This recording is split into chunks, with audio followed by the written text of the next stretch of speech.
the white camellia fell before anyone screamed.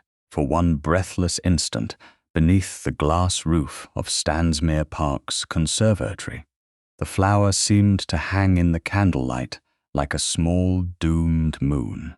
Then Miss Cressida Trelawney stepped forward from beside the service door and caught it in both gloved hands. The movement was quick, almost invisible. Yet every face at the Duke of Stansmere's supper turned toward her, as if she had shattered a chandelier. England, 1846, had rules for everything. A young lady knew when to speak, where to stand, whom to address, and how little of her mind she was permitted to reveal before gentlemen and dowagers decided she had too much of it. Cressida had been trained in those rules since childhood, mostly by people who broke them whenever doing so gave them power over her. She knew, therefore, that she should not have moved. She should have allowed the rare white bloom to strike the tiled floor and be crushed beneath some careless guest's slipper. She should have remembered that she was present only because Sir Reynard Trelawney, her father's cousin and legal guardian, had found it convenient to bring his dependent relation to Stansmere Park and inconvenient to introduce her properly. She should have remained where Lady Dorothea Lisle had placed her, half behind the tall fern tubs, near the trays of cut flowers awaiting the servants' hands. Instead, she held the camellia. Its outer petals had bruised at the edges. One green wire dangled from the stem, loosened from the display with suspicious neatness. Beside the empty place in the arrangement, a polished copper label caught the light. Hearth White, Stansmere Forcing House, 1844. Cressida stared at the words. The noise of the conservatory supper thinned around her. Beyond the long table, ladies in silk and gentlemen in black coats watched with that peculiar hunger-polite society reserved for a person about to be corrected. Sir Reynard's voice reached her first, low and sharp. "Cressida." It was not a warning, it was a leash pulled tight. She did not answer him. Her gaze remained on the copper label. She knew that name. She knew that flower. She had seen a white camellia, like this years before, in the glasshouse at Wainbrook Hall, when Mrs. Elowen Hearth, her godmother, had placed a small cutting glass into Cressida's hands and said living things remembered the care given to them, even when people forgot. The Hearth White had never belonged first to Stansmere, not unless memory itself had been stolen and relabeled. "Miss Trelawney," Lady Dorothea said, sweetly enough to draw blood without seeming to touch the skin. "You have rescued His Grace's flower with such drama. How fortunate we were all looking." A few ladies smiled. Miss Meliora Voss hid a laugh behind her fan. Cressida felt the heat of the glasshouse gather beneath her collar. The conservatory was splendid in the ducal manner, all iron ribs, high panes, orange trees in painted tubs, and banks of glossy leaves, arranged to suggest that nature itself had accepted aristocratic supervision. At the far end, candles burned in silver branches along the supper table. The Duke of Stansmere stood just beyond them, tall, dark-haired, immaculately still. Quentin Marwood, Duke of Stansmere, was not a man who needed to raise his voice to make a room listen. Rank did that for him. So did the austere line of his face, the controlled set of his shoulders, and the reputation that he had inherited his father's title young, and made it colder, richer, and harder to approach. His gaze moved from the camellia in Cressida's hands to the copper label, then back to her face. Something in his expression closed before she had spoken a word. "Your Grace," Cressida said, because silence would make her seem guilty of whatever they wished to imagine. "The label is incorrect." The room went still, not quiet, still.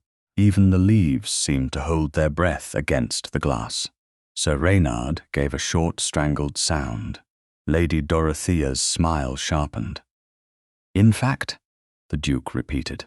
His voice was calm, but calm could be crueler than anger. "Yes, Your Grace."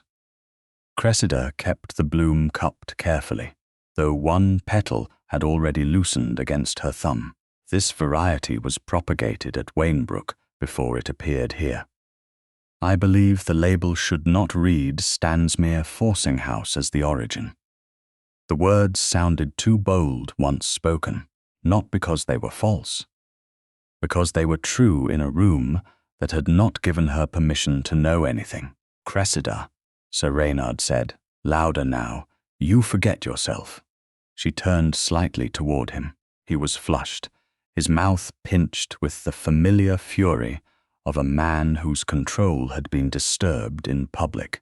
He had dressed her plainly that evening, not poorly enough to insult their family, but not well enough to invite notice.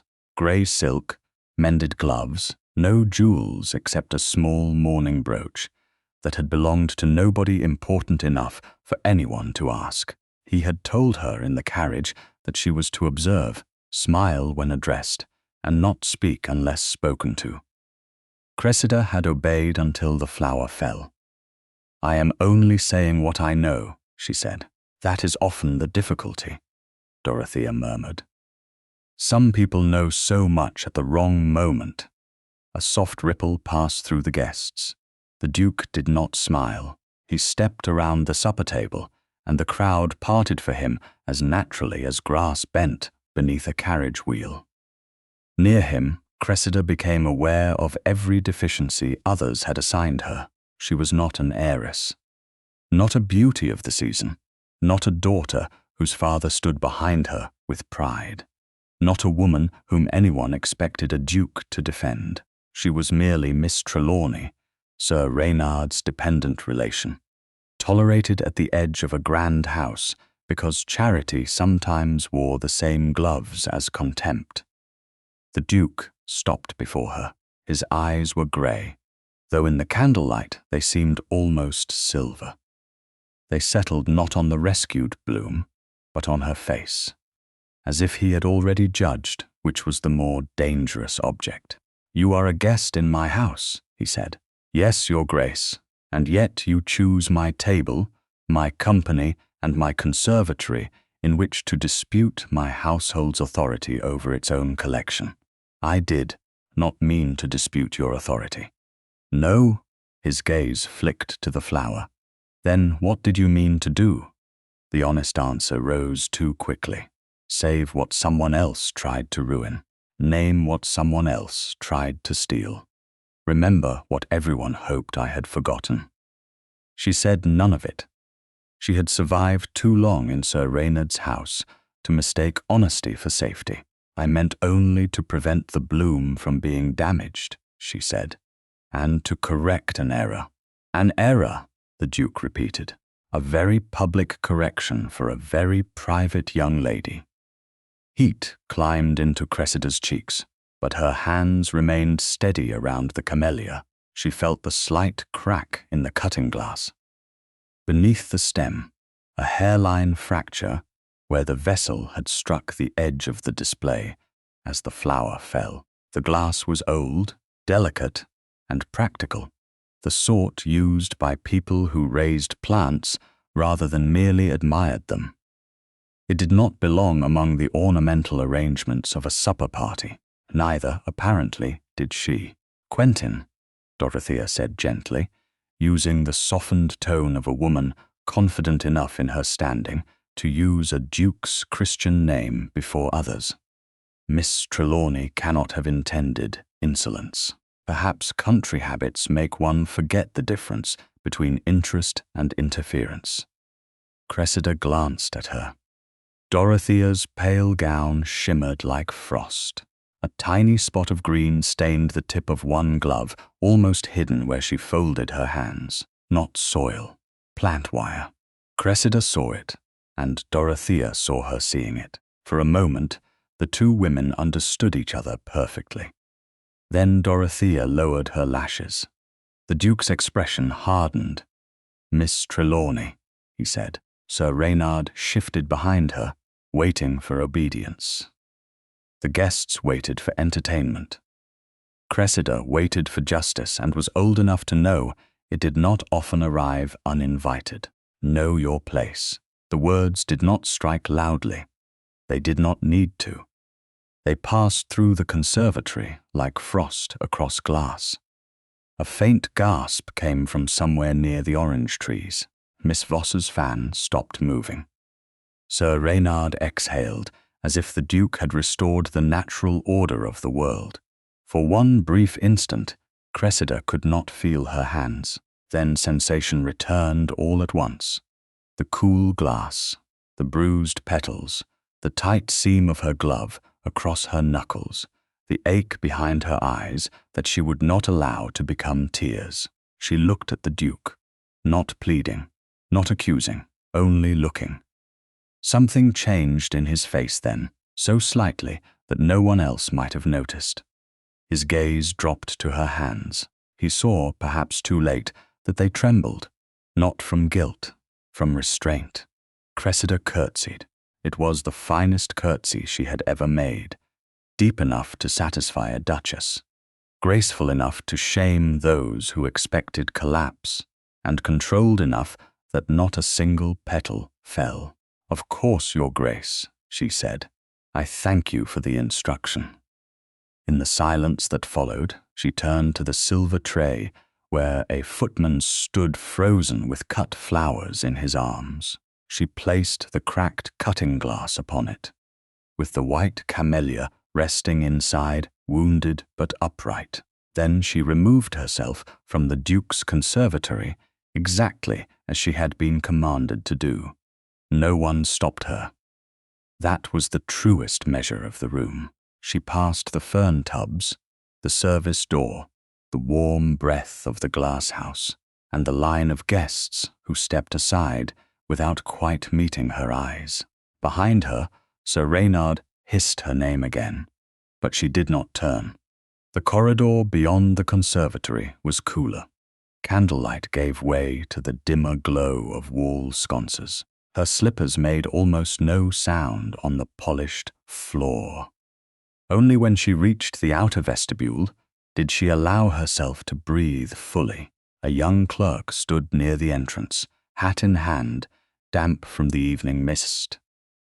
Mr. Alban Vesey had sent him from Canterbury with a message Sir Reynard had tried to intercept all week. Cressida had read enough of it before supper to understand one thing. Wainbrook Hall, with its broken glasshouses and forgotten camellias, had not yet been lost. The clerk bowed awkwardly. "Miss Trelawney, Mr." Vesey asked whether you wished him to proceed in the morning. From the conservatory behind her came a swell of voices, society recovering itself now that the offender had been removed. Cressida looked down at her empty hands. They still remembered the weight of the flower. They still remembered the crack in the glass. "Tell your master," she said, her voice low but clear. "I shall sign for Wainbrook in the morning." By dawn, the cracked cutting glass lay wrapped in Cressida Trelawney's cleanest handkerchief at the bottom of her reticule. As though it were a private wound she had not yet decided whether to hide or preserve. The carriage that carried her into Canterbury jolted over the pale morning road with Sir Reynard seated opposite her, his gloved hand clenched upon the silver knob of his cane. He had not spoken for the first mile after leaving the small lodging house where they had stayed overnight after the Duke's supper. That silence had not been mercy. It had been preparation. Cressida knew his silences. They gathered force like rain behind a swollen cloud. When the towers and roofs of Canterbury began to show through the mist, he finally said, "You will let me speak to Vesey." Cressida looked out at the narrow street ahead, where shopkeepers were lifting shutters and a boy swept straw from a threshold. The ordinary world seemed almost indecent after the previous night. Flowers still opened, horses still stamped, bells still rang. No one in Canterbury knew that, only hours earlier, a duke had reduced a woman to her place before a conservatory full of polished witnesses. "Mr. Vesey asked for me," she said. "Vesey is a solicitor. Solicitors ask for signatures, documents, fees, and trouble. They do not ask for young ladies who have made spectacles of themselves in ducal houses." "Then perhaps he has mistaken me for a person with business." Sir Reynard's eyes narrowed. "Do not be pert. It doesn't suit a woman in your position." "No," Cressida said softly. "I was reminded of my position last night." His jaw tightened. "You were reminded because you forgot, correcting the Duke of Stansmere in his own conservatory. Over a flower. A flower, Cressida." Her fingers closed around the reticule. Through the layers of cloth, she could feel the hard line of the cracked glass. It was not only a flower. Everything is only what society agrees to call it. He leaned forward as the carriage turned into a quieter street lined with sober brick buildings and brass plates. "You would do well to learn that before you ruin what little protection remains to you."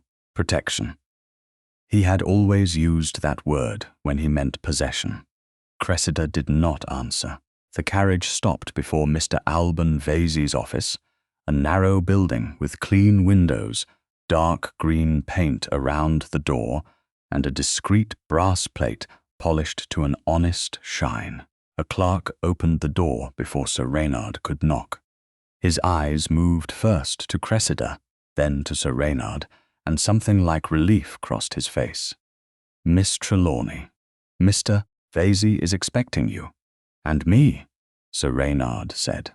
The clerk hesitated. "Mr. Vesey's instructions were particular, sir." For a moment the morning seemed to hold still.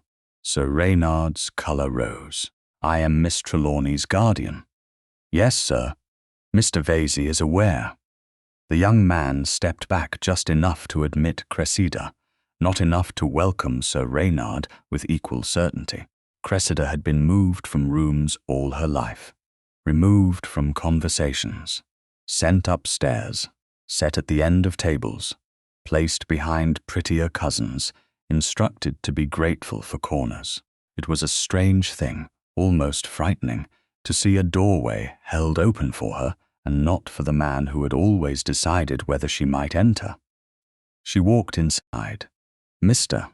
Alban Vesey rose from behind a desk stacked with folded papers, red tape, and a locked tin dispatch box. He was a spare man with silver at his temples and spectacles low upon his nose. Nothing about him was theatrical. That steadiness nearly undid her. He bowed with grave courtesy. "Miss Trelawney, I regret the necessity of haste, but I am glad you came." Sir Reynard followed despite the clerk's discomfort, shutting the door with more force than courtesy required. "This is irregular, Mr." Vesey looked at him over his spectacles. "It is unusual. It is not irregular." Cressida remained standing. "Your clerk said I must come at once." "Yes, Mr." Vesey opened the tin box and drew out several folded documents. "Mrs. Eloan Hearth's trustees have completed the final confirmation. Your trust came fully into your control upon your 27th birthday last month. Certain letters advising you of that fact were sent earlier." Sir Reynard gave a dry laugh. "If this is about some modest legacy, it can be discussed through me." "It cannot."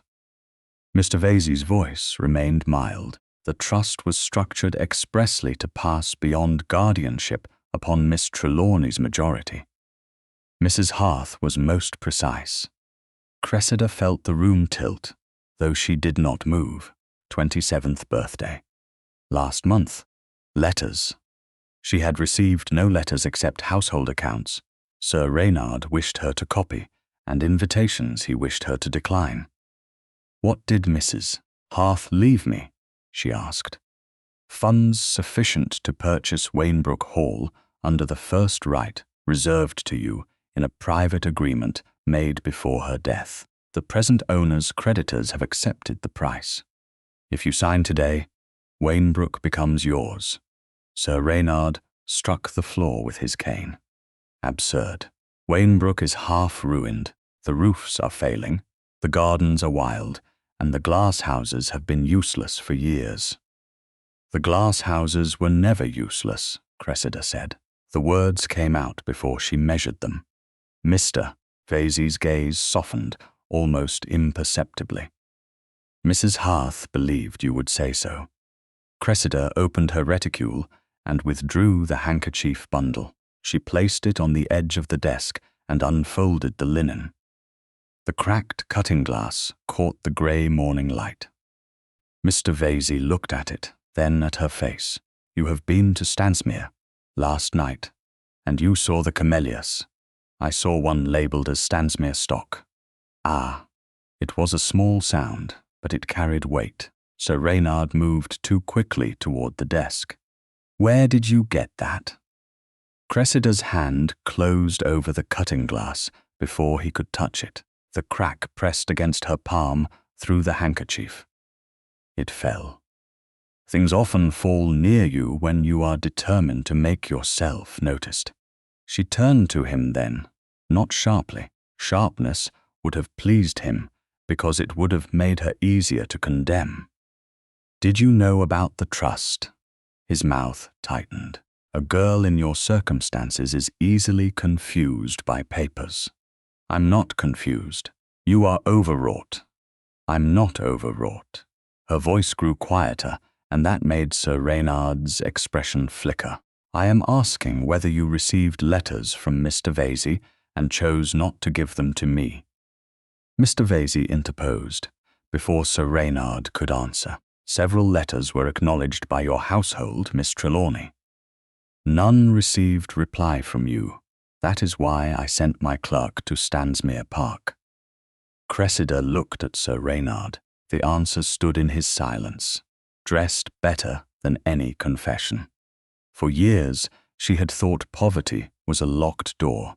Now she saw that someone had been standing before it with the key hidden in his fist. "You will not sign anything," Sir Reynard said. "Wainbrook will bury you in repairs. You know nothing of estate management." "I know enough to read accounts." "You know flowers." "Flowers have accounts too." The reply should have sounded ridiculous. It did not. It sounded like a door opening. Mr. Vesey laid out the papers, one by one. He did not hurry her. He explained the purchase price, the creditor's acceptance, the state of the house, the condition of the farms, the neglect of the glasshouses, and the remaining tenants. He mentioned no romance of inheritance, no pretty dream of a lady in her own drawing room. He spoke plainly of broken panes, unpaid gardeners, a leaking west roof, and benches where Mrs. Harth's camellia collection had once stood. With every defect, Cressida became more certain. Ruin did not frighten her. Ruin was merely neglect that had stopped pretending. "There is one further matter," Mr. Vesey said. Mrs. Harth kept a glasshouse daybook. Propagations, sales, parent plants, labels, heating costs, correspondence with nurseries. It should have transferred with the estate. It is missing. The cracked cutting glass seemed suddenly colder beneath Cressida's hand. "Missing from Wainbrook, missing from the papers delivered to us." Sir Reynard gave a dismissive snort. "An old woman's gardening notebook. Hardly material, Mr." Vesey did not look away from Cressida. "It may be quite material if rare stock was moved, sold, or relabelled." Stansmere's conservatory flashed in her memory. The loosened wire, Dorothea's green-stained glove, the copper label that lied in candlelight, the Duke's silver-grey eyes judging before listening. "Know your place." Cressida dipped the pen. Her hand did not tremble now. Sir Reynard stepped toward her. "Cressida, I forbid this." She looked up at him. You may object as my relation. You may not forbid as my owner. His face darkened.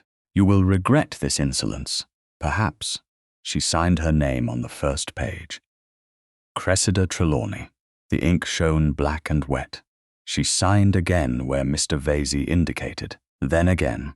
Each signature felt less like purchase and more like return. When the final paper was sanded, Mr. Vesey gathered the documents with ceremonial care. Miss Trelawney, subject to the final entry and delivery of keys, Wainbrook Hall is yours, yours. The word was almost too large to enter her chest. Sir Reynard turned from the desk as if the room smelled foul. A decaying house will not make you a lady. Cressida folded the handkerchief around the cracked cutting glass and placed it back into her reticule. No, she said, but it may allow me to live without asking where to stand. By afternoon, the news had travelled faster than good manners. At Stansmere Park, Quentin Marwood stood in his steward's office with the morning's correspondence open before him, and the memory of a woman's trembling hands refusing to leave him in peace. His steward, Mr. Vale, waited beside the desk with the rigid posture of a man who knew that county news became dangerous when it concerned neighbouring land. Wainbrook Hall has been sold, Your Grace. Quentin looked up. To whom? Mr. Vale hesitated. Miss Cressida Trelawney. For a moment, there was only the faint ticking of the mantel clock and the distant sound of gardeners moving along the south walk. Quentin saw again the camellia caught in white gloves. He saw the cut glass placed upon the tray with more dignity than most people brought to an oath. He heard his own voice, cold and exact, saying what every cruel person in the room had wanted, said aloud. He had expected, if he had expected anything, that Miss Trelawney would vanish back into whatever dependent household had produced her. Instead, she had bought the estate bordering his south orchard before his breakfast plates had been cleared. When was the sale arranged? He asked. The right appears to have existed for some years through the late Mrs. Harth's trustees. Mrs. Harth, Quentin repeated. The name stirred a recollection of old conservatory correspondence, white camellias, and a dispute his father's papers had never fully explained. Have any of our servants spoken of last night? Some, Your Grace. Quentin closed the letter. Then they will stop. Miss Trelawney is now our neighbour, and she will be spoken of with the respect due to the mistress of Wainbrook Hall. Mr. Vale bowed. Yes, Your Grace. Quentin turned toward the window. Beyond the formal gardens, past the orchard wall, the neglected roofs of Wainbrook were just visible through the trees. A house half ruined. A woman publicly dismissed. A flower with the wrong name. He had thought the matter ended when she left his conservatory.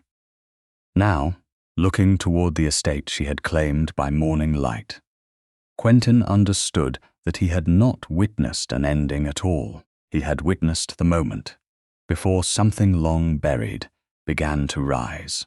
The main glass house of Wainbrook Hall had been nailed shut from the outside, as though someone had feared what might grow if the doors were opened. Cressida stood before it 2 mornings after signing. The purchase papers, her travelling cloak still damp at the hem from the overgrown south walk, and looked at the rusted nails driven through the lower frame with a calmness that made the 2 servants behind her uneasy. Mr. Vesey, who had accompanied her from Canterbury with the final keys and a clerk to witness the first inventory, cleared his throat but did not offer an opinion. He had learned quickly that Miss Trelawney preferred facts before sympathy. The house itself rose behind them in a state of faded gentility, its pale stone streaked by rain, its shutters warped, its front steps cracked at the edges. Yet it was not the house that had drawn Cressida first. It was the long range of glass buildings stretching beside the old brick wall, their panes clouded with dirt, their iron ribs dark with neglect, their locked doors refusing her like a final insult from the dead and the living both. She placed one gloved hand against the wood. "Remove the nails, please." The older footman, Mr. Vasey had hired for the day, glanced toward the solicitor. Mr. Vasey adjusted his spectacles. "Miss Trelawney is mistress here." The man bowed at once. "Yes, miss." The first nail shrieked as it came free. Cressida did not flinch. She had heard worse sounds in polite rooms. When the doors were opened at last, stale heat breathed out at them, carrying the smell of damp earth, dry leaves, cold ash, and something faintly sweet that had survived where people had not cared to look. Cressida stepped inside before anyone could caution her. Light entered through the grimy panes in a greenish wash. Empty benches ran in rows beneath the roof. Some were cracked, some sagged. Here and there broken pots lay on their sides, their soil spilled like old secrets. The heat pipes along the wall were cold and mottled with rust, unused for seasons. Copper hooks hung from the staging, but most of their labels were gone. She moved slowly, reading absence as another woman might read a letter. "There were camellias here," she said. Mr. Vasey followed at a respectful distance. Mrs. Hearth's correspondence suggests a notable collection. Not suggests. Cressida knelt beside a bench where a circular stain marked the place a large pot had stood for many years. Confirms. The clerk scratched a note. One of the servants crossed himself quietly, then pretended he had only brushed his waistcoat. Cressida rose and walked deeper into the glasshouse. The cracked white cutting glass rested in her reticule, wrapped again in its handkerchief. She had brought it not as evidence, for it proved nothing yet, but because leaving it behind had seemed too much like abandoning the part of herself that had dared to catch the bloom. At the far end, beneath a shelf of dead moss trays, she found 3 copper labels bent and green with age. 2 were blank, their writing rubbed away. The third had been scratched so badly that only one word remained legible. Hearth. Her breath stopped. Before she could lift it, the sound of wheels on gravel came from beyond the open doors. Mr. Vasey turned. "We expected no callers." "Nor did I," Cressida said, though she knew before the shadow fell across the threshold who had arrived. Quentin Marwood, Duke of Stansmere, stood in the doorway of Wainbrook's ruined glasshouse with his hat in one hand and restraint in every line of his body. He had not come dressed for ceremony. His dark riding coat was still dusted from the lane, his boots marked by damp grass. Behind him waited a groom at a proper distance. No lady of his family accompanied him, but with Mr. Vasey, a clerk and servants present, propriety had not been abandoned. It had merely been made uncomfortable. Cressida straightened. "Your Grace," he bowed, not deeply, but correctly. "Miss Trelawney. Forgive the intrusion. I came to speak about the orchard wall adjoining Stansmere's south walk. My steward tells me several branches overhang your newly acquired land." His tone was perfectly measured. His gaze, however, had already moved past her to the empty benches, the missing labels, the dirt-dark floor. He saw more than he wished to reveal. "How considerate of your steward," Cressida said. "It is a matter that can wait." "Most matters can." The words rested between them with the weight of what had not waited 2 nights before. He looked at her then, fully. Some should not have been spoken so quickly. Mr. Vasey lowered his eyes to his papers with admirable discipline. Cressida felt the old instinct to make it easier for everyone, to pretend she had not understood, to grant absolution before it was even asked. She denied it. The orchard wall is beyond the east range, she said. You have found the west glasshouse instead. Yes, his gaze touched the empty camellia benches. I see that. Cressida bent and lifted the scratched copper label at last. Soil clung to its edges. Hearth. One word, nearly erased, yet stronger than all the polished labels in Stansmere's conservatory. The Duke's attention sharpened. May I? She did not place it in his hand. She held it where he might read it without taking possession. A faint change passed over his expression. Not surprise alone. Recognition, reluctant and unwelcome. Mrs. Hearth, he said, you knew her when I was a child. She was my godmother. My father corresponded with her about camellias. Did he? Cressida asked. Then perhaps his papers are better kept than hers have been. It was not an accusation spoken loudly enough for others to call it insolent. It was worse. It was precise. The Duke accepted the cut without protest. I can ask my steward to examine the Stansmere plant lists. You may do as you think right with your own lists, Your Grace, and if they concern Wainbrook. She looked at him then, and the dim glasshouse seemed smaller for it. Then I hope you will remember that Wainbrook has a mistress now. The words produced a silence, different from the one in his conservatory. There, society had waited for her humiliation. Here, even the broken panes seemed to wait for his answer. Quentin inclined his head. I shall remember. It was the first time he had given her anything that did not feel like a command. Cressida looked away first, unsettled by that very fact. She reached for her reticule to put the copper label safely away. But the handkerchief bundle slipped free. The cracked cutting glass tumbled toward the brick floor. Both of them moved at once. Cressida caught the linen. Quentin caught the glass through it, his fingers closing at the same instant as hers. For a brief moment, their gloved hands touched over the fragile vessel. The contact was small, proper, almost nothing. Yet Cressida felt it with absurd clarity. His hand was warm from riding. His grip stopped at once when he realized she also held it.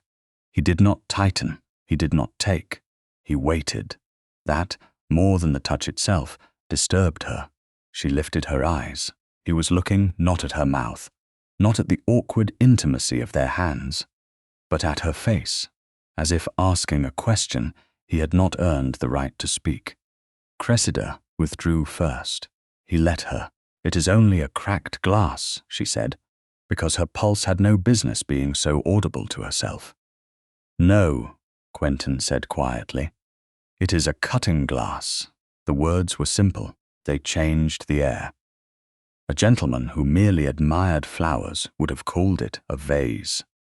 A guest at supper had likely thought it an ornament. Even Dorothea had treated the bloom as display, but he knew what the vessel was for. Propagation, survival, continuance. Cressida folded the handkerchief more carefully around it. Mrs. Hearth used them for camellia cuttings. So did our forcing house. His brow tightened, though not, I think, in that pattern. Because that pattern was Wainbrook's. She said it before caution could stop her. The Duke's gaze shifted to the rows of empty benches. You are certain? Cressida almost laughed. Not from amusement. From the long exhaustion of being asked to prove memory to those who had misplaced truth. Mrs. Hearth put one into my hands when I was 11. She said, glass was better than silver for certain living things because silver impressed visitors. But glass showed roots. Something moved in his face, a quiet blow landing late. She taught you. She let me learn. Cressida placed the wrapped glass back into her reticule. There is a difference. At the doorway, the hired footman coughed. Mr. Vesey glanced toward the outer range. Miss Trelawney, there are more benches to inventory before the light shifts. Yes. Cressida turned to continue, but a flash of dull copper beneath a cracked pot near the north wall caught her eye. She crossed to it, knelt, and moved the pot aside. This label was not blank. It was stained, bent, and half hidden by old compost, but the stamped words remained clear enough to read. Hearth-white, Stansmere stock. For a second, nobody spoke. The wrongness of it seemed to pulse in the stale green air. If the label had been made for Stansmere, why was it buried in Wainbrook's abandoned glasshouse? If the plant was truly Stansmere stock, why did Mrs. Hearth's name come first? Quentin stepped closer, then stopped before crossing the distance entirely. Miss Trelawney. His voice was low. Careful now. That label should not be here. Cressida looked up from the copper in her hand. No, Your Grace. She closed her fingers around it. I begin to think many things are not where they should be.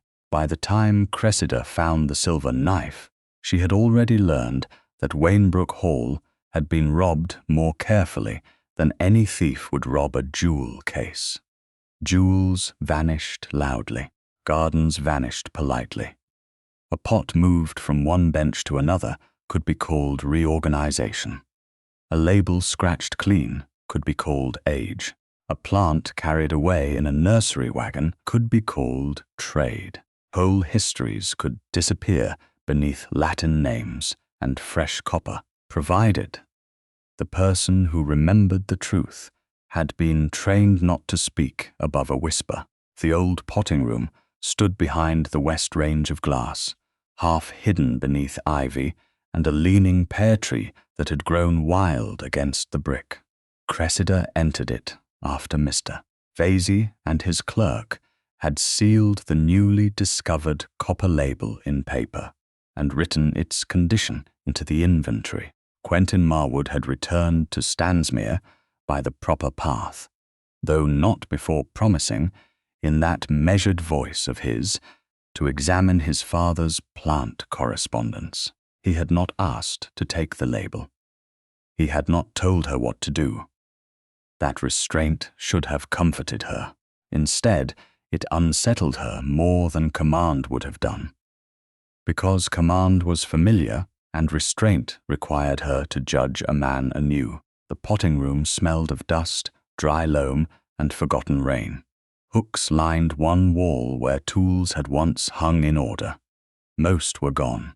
A few remained, cheap iron things with split handles and rusted edges left behind, because nobody had thought them worth stealing. Cressida stood in the narrow light from the grimy window and traced the outline of an empty tool rack with her eyes. Mrs. Hearth had never tolerated careless storage. Every knife, fork, trowel, and pruning saw had had a place, not because order pleased visitors, but because living work required clean habits. Something was kept here, Cressida said. Mr. Vesey looked up from a damp ledger too mildewed to open safely. A tool? A grafting knife. The words came with a memory so clear she could almost smell beeswax and camellia leaves. Mrs. Hearth's gloved hand. A narrow silver blade. A warning that a graft must be cut cleanly or the wound would never take. Cressida crossed to the far corner where a broken tile had lifted from the wall behind a stack of cracked seed pans. The space looked accidental. It was not. Mrs. Hearth had loved false plainness. Never mark treasure as treasure, she used to say. Cressida moved the seed pans aside and pressed the tile. It shifted, then came loose in her hand. Behind it lay a narrow parcel wrapped in oilcloth.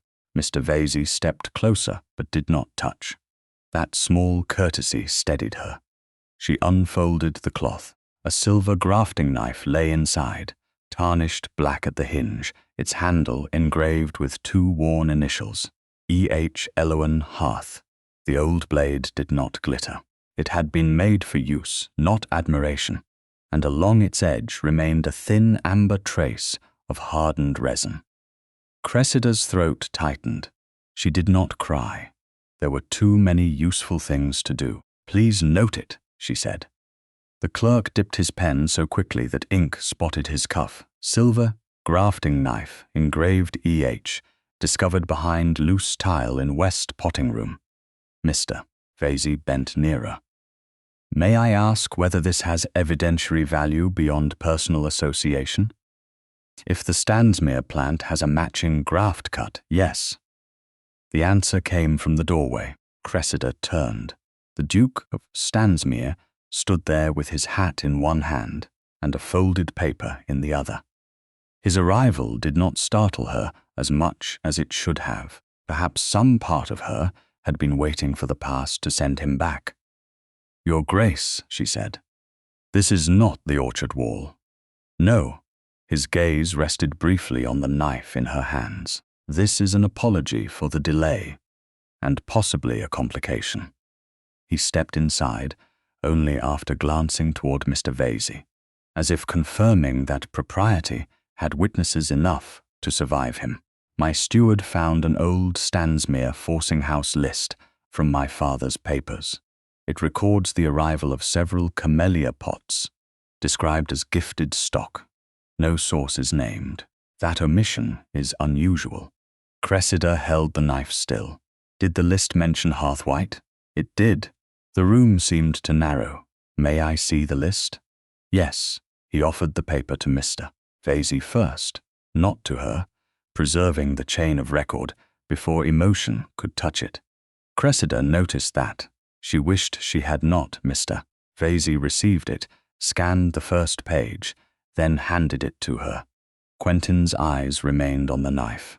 "May I examine that?" The old fear moved in her before thought did. A man asked to examine a thing, and soon the thing left her hands, her room, her control. Letters had done that. Money had done that. Choices had done that. Her fingers closed around the silver handle. Quentin saw it. Color did not rise in his face. He did not look offended. He simply lowered his hand. "Forgive me. I should have said, 'May I look while you hold it?' That was worse again, this new carefulness. It gave her nowhere to hide except truth. "You may look," she said. "I will hold it." He inclined his head. Of course, he came no closer than necessary. Cressida extended the knife across the small space between them, the blade resting flat upon her palm. He bent slightly, not over her hand but toward the object, and studied the amber resin, the old notch near the hinge, the angle of the cutting edge. Outside, somewhere in the ruined garden, a rook called harshly. Inside, Cressida heard only her own measured breathing and the quiet scratch of Mr. Vesey's clerk recording everything. "There is a plant at Stansmere," Quentin said at last.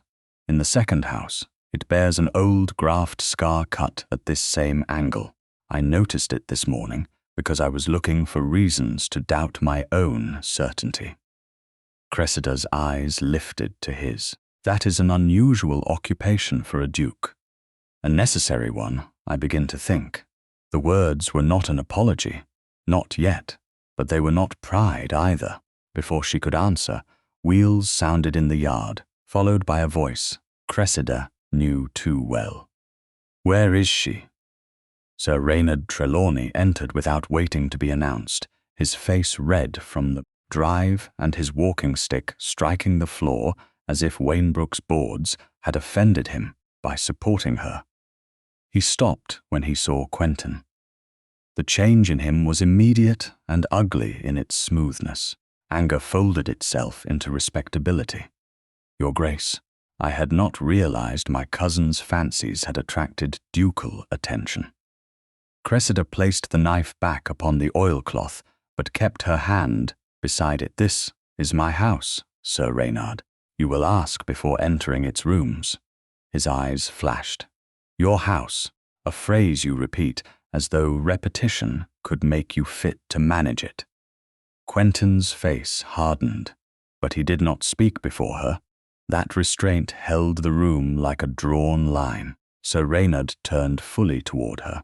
You are gathering broken pots and women's toys as if they were deeds. A gardening knife, a cracked glass, scraps of copper. This is not evidence, Cressida. It is sentiment, and women of unsettled nerves often mistake sentiment for truth. The words were chosen for the room. Cressida understood that. He wanted Mr. Vesey's clerk to write hesitation into his posture, wanted the Duke to hear instability beneath her silence, wanted her to flare, so that anger could be called proof. She looked at the silver knife, then she looked at him. Mrs. Harth's trust bought Wainbrook, she said. Her records will tell us what belonged here. If that troubles you, I wonder why. Because you will make yourself ridiculous. No. She folded the oilcloth over the knife with deliberate care. I have been made ridiculous by others. It is not the same thing. Sir Reynard stepped toward her. Quentin moved then, only one pace, but the air changed with it. Sir Reynard, he said quietly, not loudly. A duke did not need volume. Miss Trelawney has asked you to respect her room. Sir Reynard froze. I am her guardian. You are standing in her property. The statement was simple and therefore devastating. Cressida felt it pass through her. Like heat through cold glass, not rescue, recognition. Still, she would not let even recognition become ownership. Thank you, Your Grace, she said, without taking her eyes from Sir Reynard. I can finish the point. Quentin's gaze turned to her. For an instant she wondered if he would be insulted. He was not. He stepped back half a pace. Sir Reynard saw it. So did Mr. Vesey. So did she. Cressida lifted the wrapped knife. This object remains at Wainbrook under Mr. Vesey's inventory. The copper label remains under seal. If you have knowledge of Mrs. Harth's missing daybook, you may provide it now. Sir Reynard laughed once. A dead woman's plant book. You will not run an estate with flower gossip. Then it should not matter if I find it. Silence. Small, sharp, complete. Sir Reynard's mouth thinned. He turned toward the door. You will regret making enemies of those who tried to protect you. I have been protected enough, Cressida said. He left with his cane striking hard against the threshold. Only after the sound of his carriage had begun to retreat did Cressida breathe again. She moved toward the glasshouse steps, intending to carry the knife to the temporary locked drawer Mr. Vesey had prepared in the old estate office. The bottom step shifted beneath her shoe. She caught the rail, but the wrapped knife slipped in her grasp. Quentin's hand came forward, then stopped short of touching her. May I? He asked. That was all. Not a command, not an assumption. A question. Her heartbeat had already leapt from the stumble, and something more fragile rose behind it. She nodded. Yes. He steadied her gloved hand just long enough for her to regain her footing. His touch was firm, warm through kid leather, and gone almost before it could become improper. Yet it remained after he withdrew, not on her skin, but in the strange space where distrust had expected force and found restraint. Thank you, she said. I'm learning, he replied. It was too plain a sentence to be charming and too honest to dismiss.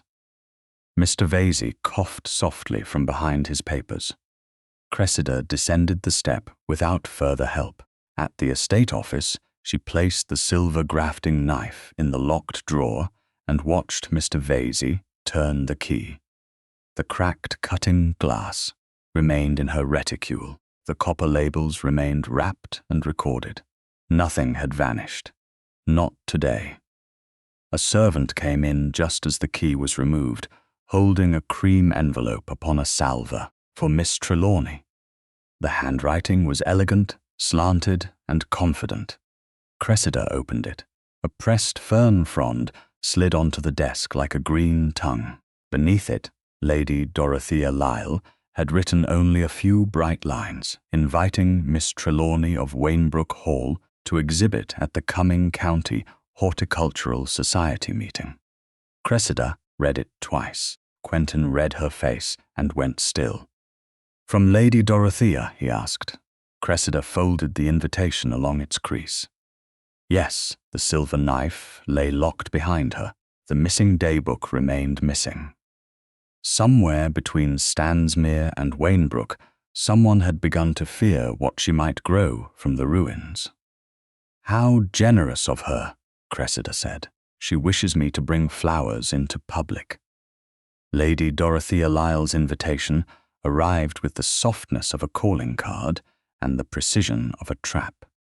By the following week, every respectable drawing room within 10 miles of Stansmere had contrived to know that Miss Cressida Trelawney of Wainbrook Hall had been invited to exhibit at the County Horticultural Society. Though Wainbrook's glasshouses had only just been opened, its benches still stood half empty, and its mistress had not submitted so much as a sprig of rosemary. Cressida learned this at Lady Ackrill's morning call.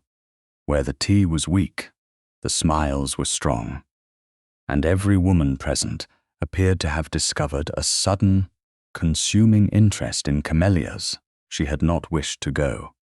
Mr. Vesey had advised caution, and caution, for once, agreed with inclination. Yet Lady Ackrill had called at Wainbrook first, with 2 unmarried nieces and a carriage polished bright enough to reflect judgment, leaving Cressida no gracious way to refuse a return call without seeming either frightened or rude. So she came in a plain dove-grey gown, with her gloves freshly mended, her bonnet ribbons tied without flourish, and a small notebook tucked beneath her reticule. She had brought no flower. That fact alone seemed to disappoint half the room. "My dear Miss Trelawney," Lady Ackrill said from her place near the hearth, "we are all agog to hear what miracle you intend to present at the society meeting. A ruined estate restored in a fortnight would be quite a spectacle."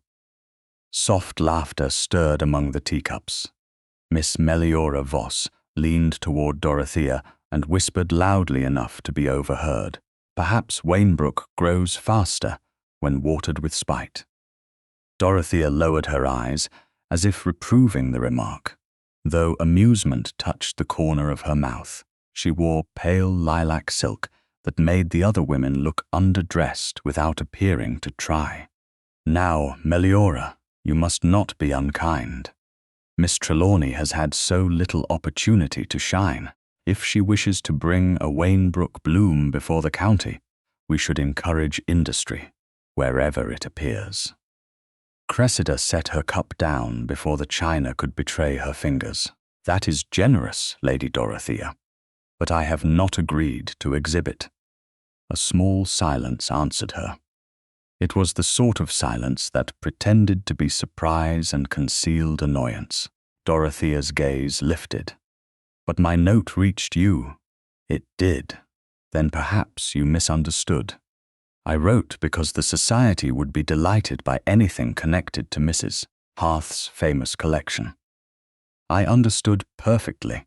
Cressida opened her notebook upon her lap. "I do not display living stock without records of origin, condition, and care. The Wainbrook collection has been disturbed.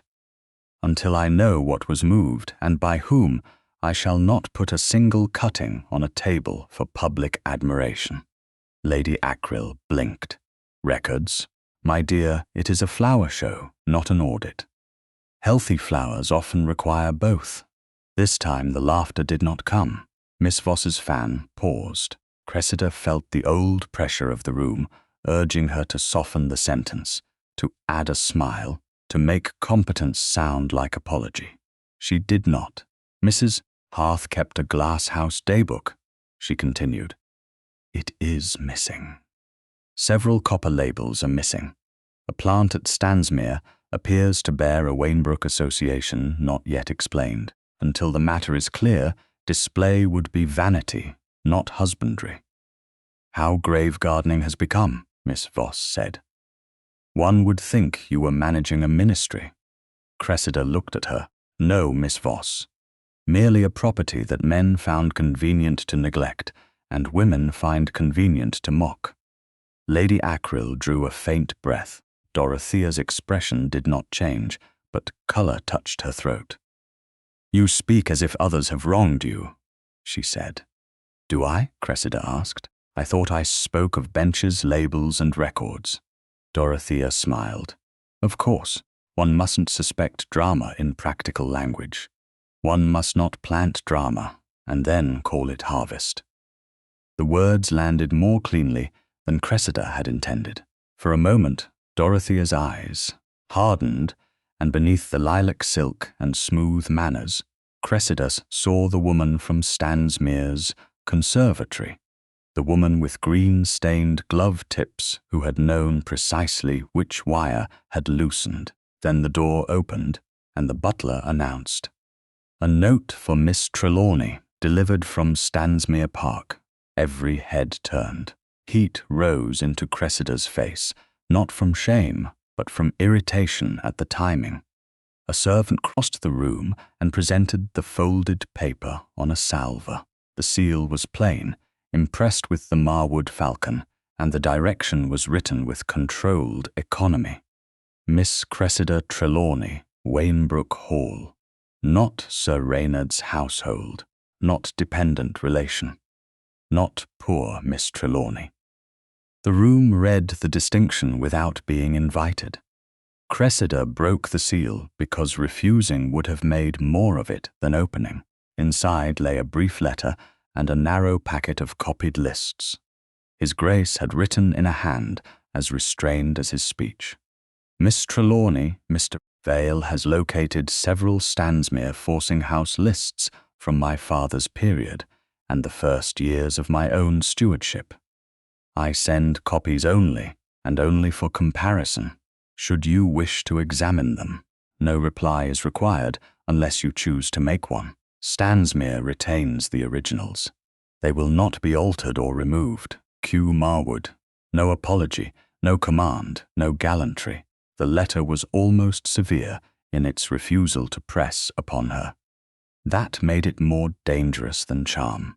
Cressida heard Lady Acrill murmur, "From His Grace." Cressida folded the paper once and placed it beside her notebook. "Copies of plant records." Miss Voss gave a bright little laugh. "How intimate. Some ladies receive poems. Miss Trelawney receives lists." "Lists are less likely to lie," Cressida said.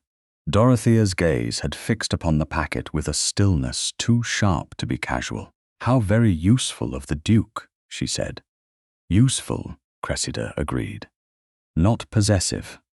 The distinction cost her something to speak aloud.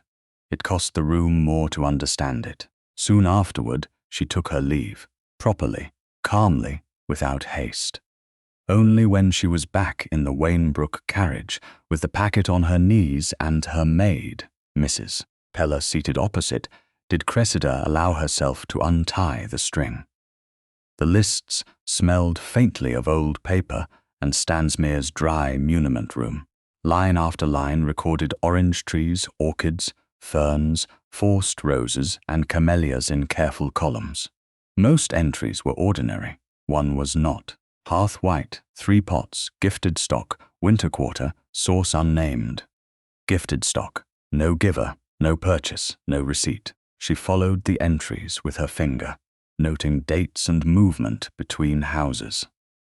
The plants had appeared at Stansmere years after Mrs. Hearth began cultivating them at Wainbrook, and after the period in which Sir Reynard had begun managing some of Cressida's correspondence. Her pulse steadied, not from calm, but from purpose. By the time she returned to Wainbrook, the gardeners she had hired for temporary work were waiting near the glasshouse. Uncertain whether a mistress in a grey gown intended to speak with them or merely issue instructions through Mr. Vesey. Cressida stepped onto the gravel with the packet in hand. "We begin with the benches," she said. "Every mark, every missing hook, every space where a pot stood. Nothing is too small. The oldest gardener, Mr. Pike, rubbed his cap between his hands. Miss, there may not be much worth saving. Cressida looked through the open doors at the dull panes, the empty staging, the cold pipes, and the stubborn green of one surviving camellia leaf near a cracked pot. Then we shall begin with what did not die. They worked until the light softened. Cressida copied numbers from Stansmere's lists beside the scars left on Wainbrook benches. She measured the circular stains where pots had stood, matched hook spacing to missing labels, and had Mrs. Peller tie red thread around every place that needed further checking. Servants who had expected a lady to tire discovered instead that she knew how to hold a pencil, kneel in old compost, and ask questions no one had prepared lies for. Near dusk, a rider came up the drive with another delivery, not from Stansmere, but from the market town. It was a torn advertisement, folded around a brief unsigned note. Mr. Vesey, who had just arrived from Canterbury, read it once and became very still. Miss Trelawney. Cressida wiped soil from her glove with a rag. What is it? He handed her the paper. The advertisement was from a nursery agent who dealt in old estate stock, rare bulbs, forcing house tools, and botanical books. At the bottom, in cramped print, someone had added a notice for private inquiry. One Wainbrook glasshouse daybook, incomplete, but of interest to collectors of rare camellias. Apply discreetly. The glasshouse seemed to darken around her, though the sun had not yet set. It is being sold, she said. Or used to draw out a buyer, Mr. Vesey replied. Cressida folded the advertisement slowly. The cracked cutting glass rested on the work table nearby, wrapped but visible, its fracture catching the last light. The missing daybook was no longer merely absent. It had surfaced somewhere in the hands of a person confident enough to advertise stolen memory as a collector's curiosity. Beyond the orchard, Stansmere's chimneys rose against the fading sky. Cressida thought of Quentin's letter. Only if you wish to compare them. She had wished. Now comparison had become pursuit. Send to the agent, she said, but not in my name. Mr. Vesey nodded. And if the seller asks for yours? Cressida looked at the empty benches where Mrs. Harth's camellias had once stood. Then we shall know the seller was never looking for money alone. The reply from the nursery agent arrived 3 days after Cressida sent Mr. Vesey's inquiry, and it did not name a price. That frightened her more than a sum would have done. Money could be counted. Silence with conditions around it could not. The note came on thin paper folded twice, sealed without crest, and carried by a boy who claimed not to know the man who had paid him. Mr. Vesey brought it to Wainbrook shortly after 11 o'clock, when the morning light lay pale across the restored portion of the main glasshouse, and Cressida stood beside a bench marked with red thread, comparing the old Stansmere lists with the stains left by missing pots. The cracked cutting glass rested at the far end of the work table, wrapped in linen, but not hidden. The silver grafting knife remained locked in the estate office drawer under inventory.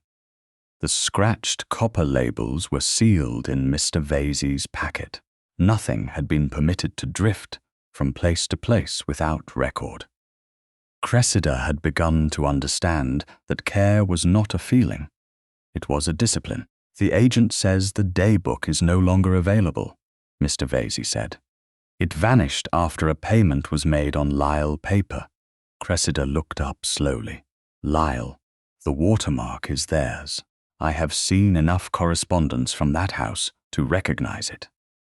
He laid the note on the table, waited with a small flower pot so the glasshouse draft would not lift it. The seller did not appear in person. A woman's maid delivered the payment or so the agent claims. He is willing to say only that the maid wore lilac ribbons. Lilac. Lady Dorothea had worn lilac at Lady Ackrill's morning call. Cressida felt the detail settle into place with a quiet click. Not proof enough, never proof enough for those who preferred not to believe, but enough to tighten the path ahead. So the daybook was real, she said.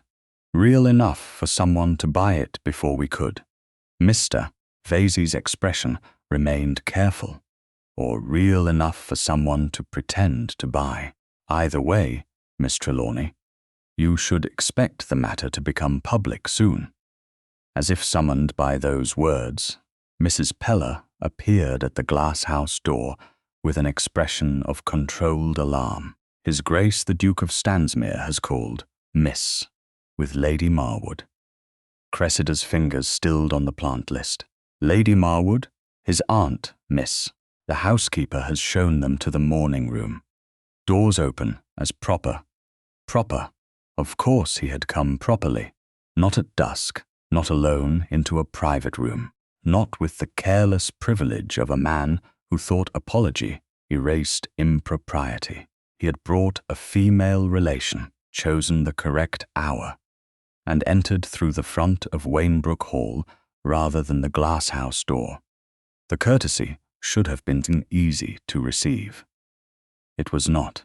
Courtesies from men who had wounded one in public had to be examined for hooks.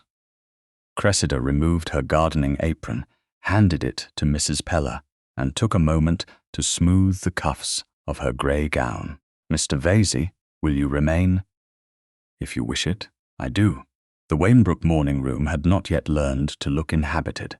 Dust still clung to the upper shelves, and one faded curtain had been pinned back where the cord had broken.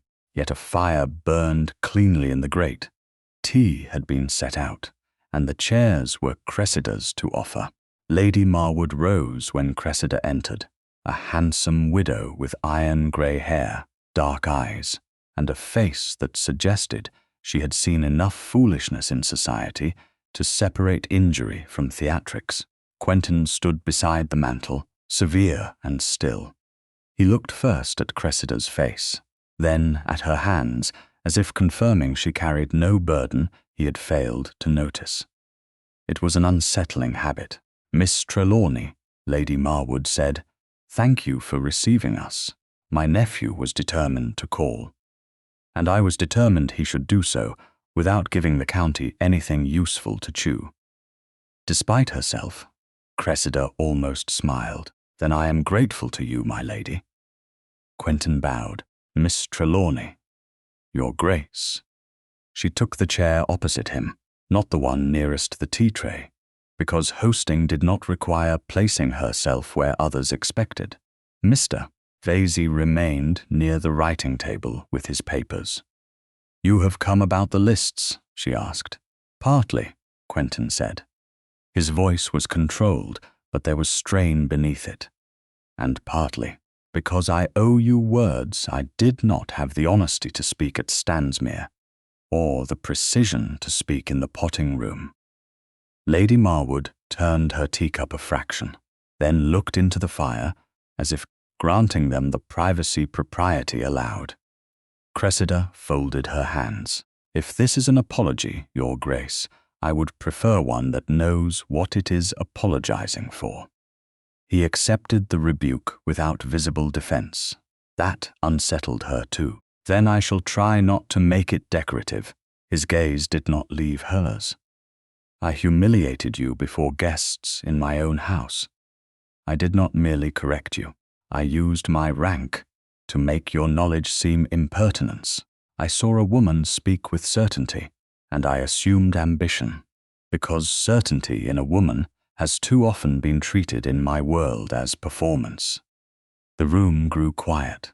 Cressida heard the faint snap of coal in the grate. She should have felt triumph. She did not. An apology could open a bruise as easily as close it. "Why?" she asked. Quentin looked down at his hands, then back at her.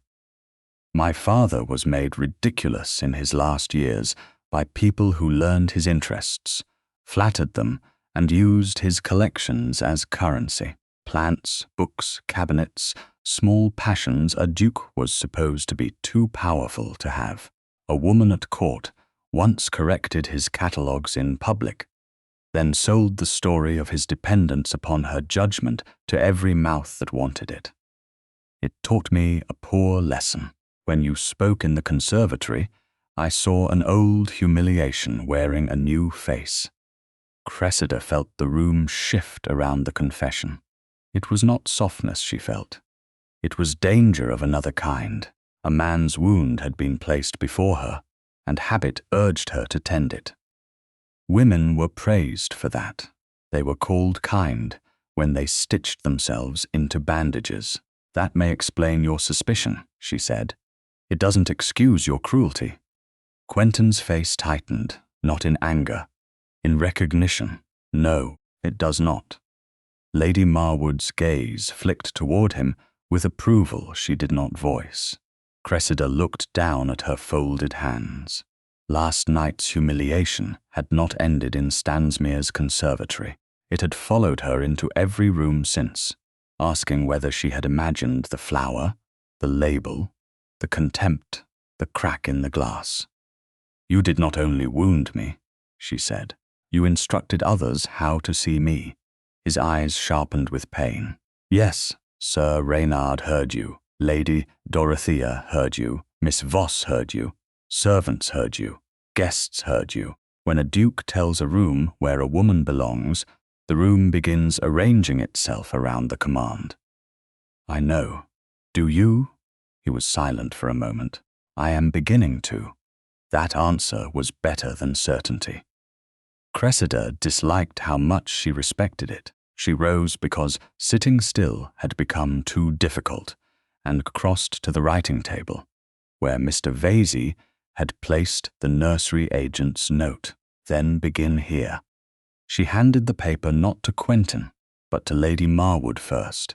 The missing Wainbrook daybook was advertised. Mr. Vesey inquired. It vanished after payment on Lisle paper. Lady Marwood read, her brows drawing together.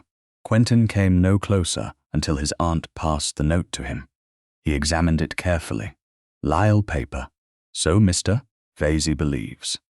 I can question Lady Dorothea's servants. No, Cressida said at once. The word cut across him sharper than she intended, but she did not retract it. His gaze lifted. She met it. If you question them as Duke of Stansmere, they will answer according to fear, favor, or calculation. If this is evidence, it goes through Mr. Vesey. I will not have truth pulled into your hand simply because your hand is stronger. For a long second, he did not respond. Then he folded the note and returned it to Mr. Vesey. You are right. Mr. Vesey looked mildly surprised. Lady Marwood hid her expression behind her cup. Cressida felt something in her chest loosen by one thread. Only one. There is more, Quentin said. Lady Dorothea has told several people that you agreed to exhibit a miraculous Wainbrook camellia at the county show. Cressida had expected it, but expectation did not prevent the chill. I refused. I believe you. The words came too quickly, and perhaps because of that, they struck too deeply. She wanted to accept them. She wanted not to care. Neither wish obeyed. Belief spoken in a morning room costs less than belief spoken before a crowd, she said. Quentin bowed his head once. Then I shall remember the debt when the crowd comes. The promise was quiet. It did not ask to be admired. Before Cressida could answer, Mrs. Peller appeared at the open door with another salver. On it lay a printed notice from the County Horticultural Society.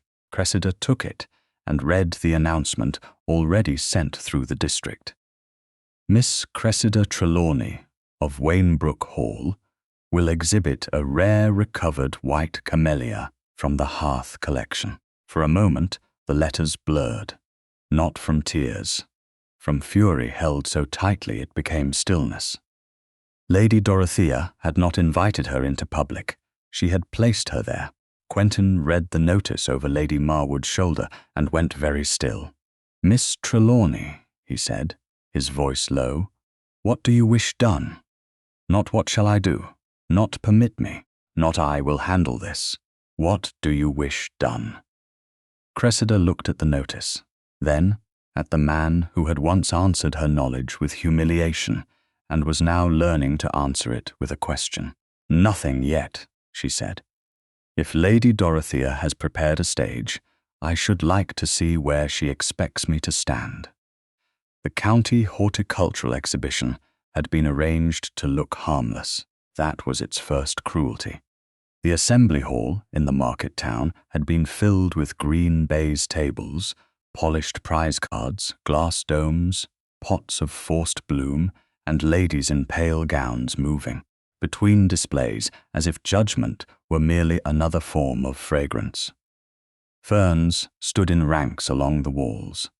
Orchids drooped like colored birds beneath the high windows. Camellias, roses, auriculas, and forced lilies had been arranged with the solemnity of parish records, each bearing its neat label, its owner's name, and the invisible weight of county opinion. Cressida entered shortly after noon with Mr. Vesey on one side and Mrs. Peller a step behind her. She wore the same dove-grey gown she had worn to Lady Ackrill's call, newly pressed, without ornament except the small mourning brooch at her collar. She had brought no plant. In her reticule lay nothing more dangerous than her notebook, a pencil, and the folded copy of the false printed notice that had placed her name before the county without her consent. The cracked cutting glass remained at Wainbrook, wrapped on the glasshouse work table. The silver grafting knife remained locked in the estate office drawer under inventory. The copper labels remained sealed in Mr. Vesey's packet. Cressida had refused to let any object of value be carried into a room designed by her enemies. That decision steadied her until she saw the white camellia on the central table. It stood beneath a clear glass bell, its leaves glossy, its bloom pale and perfect, with a cream card before it written in an elegant hand, "Miss Cressida Trelawney of Wainbrook Hall, recovered hearth-white cutting." For a moment the hall seemed to draw away from her. She heard the murmur before she understood the words. There she is. She brought it after all. How bold, how very odd. Miss Meliora Voss, standing near the lilies, with two ladies of the society committee, lifted her fan just enough to hide her smile, and not enough to hide her satisfaction. Lady Dorothea Lyle approached from the opposite side of the table in pale blue silk, the picture of gracious concern.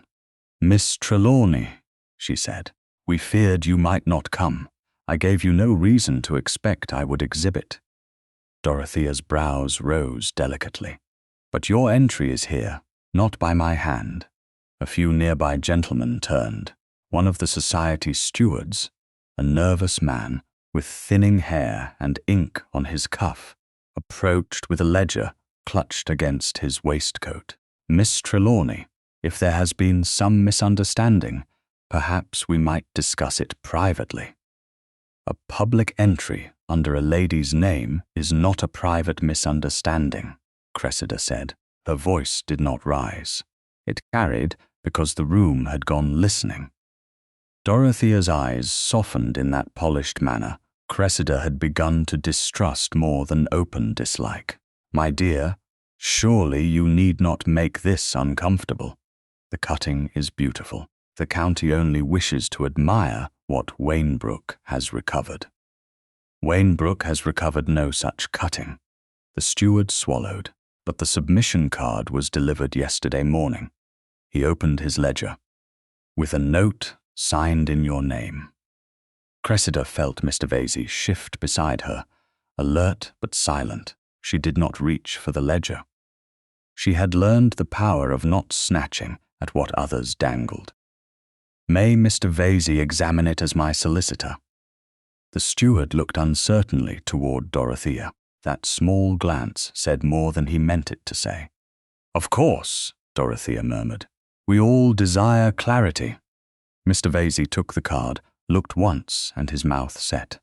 He did not speak yet. Sir Reynard Trelawney's voice came from behind them, smooth with prepared sorrow. "I had hoped it would not come to this." Cressida turned. He stood among the gentlemen, dressed with severe propriety, his cane in hand, his expression arranged into pained guardianship. "Cressida, I warned you that this obsession with Wainbrook's lost flowers would injure you. You warned me against finding what you preferred lost," she said. A murmur passed through the hall. Sir Reynard's eyes flashed, but only for an instant. Then he drew a folded note from his coat. "I did not wish to show this, but after your conduct at Stansmere and your increasingly fanciful claims, I cannot allow the Duke's household to be maligned." Quentin Marwood, Duke of Stansmere, had been standing near the judge's table with Lady Marwood, his face unreadable. At the mention of his household, the room parted in expectation of ducal judgment. Cressida looked at him. He looked at the camellia. Not at her first, at the plant. That was when the pain entered. Sharper, because she had not expected herself still capable of it. Sir Reynard handed the note to the steward. "It suggests that my cousin intended to recover what she believed should have been hers from Stansmere's stock. A dangerous phrase, I fear." The steward read aloud before anyone could stop him. "I shall take back what should have been mine before the county sees how Stansmere has profited." A whisper became a sound like wind against panes. Miss Voss's fan snapped shut. Dorothea covered her mouth with her gloved fingers, but her eyes shone. Cressida looked at the white camellia beneath glass. The bloom was real. That was the cleverness of it. It was not a paper lie alone. The plant itself had the old hearth fullness, the faint ivory shadow at the base of the petal, the strong leaves of stock raised under proper heat. It might indeed have come from Stansmere's present forcing house. It might also have belonged first to Wainbrook, stolen and renamed years before. The truth was tangled enough for malice to walk through it elegantly. Quentin stepped closer to the table. His gaze moved over the cutting, the card, the note, the society ledger, Sir Reynard's arranged grief, Dorothea's beautiful stillness. Then, for one heartbeat, he looked uncertain. It was not accusation. It was not rejection. It was worse because it was almost nothing. A pause, a calculation, a man weighing visible evidence against a woman's word while a room waited to see which would prove heavier. Cressida felt the old conservatory open beneath her feet. She heard again the cold instruction before guests. She saw again the trembling in her own hands reflected too late in his eyes. "Your Grace," Dorothea said softly. "Surely Stansmere cannot be expected to ignore a theft merely because Miss Trelawney has persuaded herself of a prettier history." Quentin did not answer her, but he had not answered Cressida either. Something inside Cressida became very quiet. She turned to Mr. Vesey. "Please note that the entry was made without my authorization, that the note is disputed, and that the cutting is not to be treated as Wainbrook evidence unless its chain of custody is established." Mr. Vesey bowed. "Already noted." Sir Reynard gave a weary sigh. "You see, she turns even a flower show into litigation." Cressida faced him. "No. Others turned my name into bait and expected me to bite." Then she looked at Quentin. She had promised herself she would not plead again before a crowd. The promise held. "I will not beg belief from anyone in this room." His face changed, very little. Enough. Pain crossed it first, then recognition, then something harder and cleaner than either. He looked down at the steward still holding the submission card. "No one removes that cutting." The steward started. "Your Grace, no one removes the plant, the card, the ledger entry, or the note. They will remain where they are until examined by the Society Secretary, Mr. Vesey, and an independent gardener familiar with grafting marks." Dorothea's smile faltered. "Quentin, surely that is excessive." "No." His voice was quiet enough to be dangerous. "What is excessive is allowing a lady's name to be used publicly, and then objecting when she asks how it came to be there." Sir Reynard's mouth tightened. "You cannot mean to give credence to this performance." Quentin looked at him then. "I mean to prevent the destruction of evidence." It was not a declaration of faith. Cressida knew that. He had not said he believed her beyond proof, and the missing word lay between them like a bruise. But he had also not allowed the room to devour her and call it order. That mattered. It did not heal. It mattered. The society steward, now pale, set the submission card back on the table. Mr. Vesey leaned over it with his spectacles low. "Interesting," he said. "The ink is unusually dark." Quentin's gaze sharpened. "Lisle House uses a private stationer who favors iron gall ink of that tone for formal cards." Dorothea laughed too lightly. "Many houses use dark ink." "Many houses do," he said. "Few also have payment paper connected to the missing Wainbrook daybook." The room shifted again, not toward truth yet, but toward unease. Sir Reynard's fingers tightened around his cane. Cressida saw it. Quentin saw it too. Still, Cressida knew the danger of remaining, while society rearranged itself around curiosity. Curiosity could become pity. Pity could become another cage. She curtsied to the society steward, then to Lady Marwood, and finally, because etiquette was not surrender, to the Duke. "I have said what is necessary for the record." "Mr. Vesey will remain." Quentin's eyes held hers. There was apology in them, but apology was not enough for this room, and they both knew it. "Miss Trelawney," he said. She heard what he did not ask. "Stay. Let me repair this now. Let me prove I am not that man." She did not give him the comfort of obedience or the cruelty of dismissal. "Good afternoon, Your Grace." Then she left the exhibition hall with Mrs. Peller behind her, her back straight, her hands empty, and her name still lying on a false card beside a stolen flower. Behind her, Quentin Marwood looked down at the submission card and saw, near the lower edge, where the writer's hand had dragged too slowly, a faint bluish sheen he had seen before on notes from Lisle House. He did not feel triumph. He felt the weight of a moment's hesitation and understood that evidence might clear Miss Trelawney before the county, but it would not clear him before her. The first sign of sabotage at Wainbrook was not a broken pane, a forced lock, or a footprint left in damp soil. It was silence. Cressida noticed it. The moment she stepped into the main glasshouse, the morning after the county exhibition, because living rooms, even neglected ones, had small sounds if they were healthy. Leaves shifted. Condensation gathered and slipped. Air moved through vents with a faint answering breath. That morning nothing breathed. The glasshouse stood sealed beneath a white-hot sun, its upper vents jammed shut, its panes streaming with moisture from trapped heat, and the few surviving cuttings along the east bench drooped as though every stem had been made to bow. Mrs. Peller, who had followed with a basket of clean cloths, stopped at the threshold. "Miss, it's like an oven. Open the lower doors," Cressida said. Her voice sounded calmer than her blood felt. "Mr. Pike, fetch the long pole. Polly, take the small plants nearest the pipes first. Not the largest pots.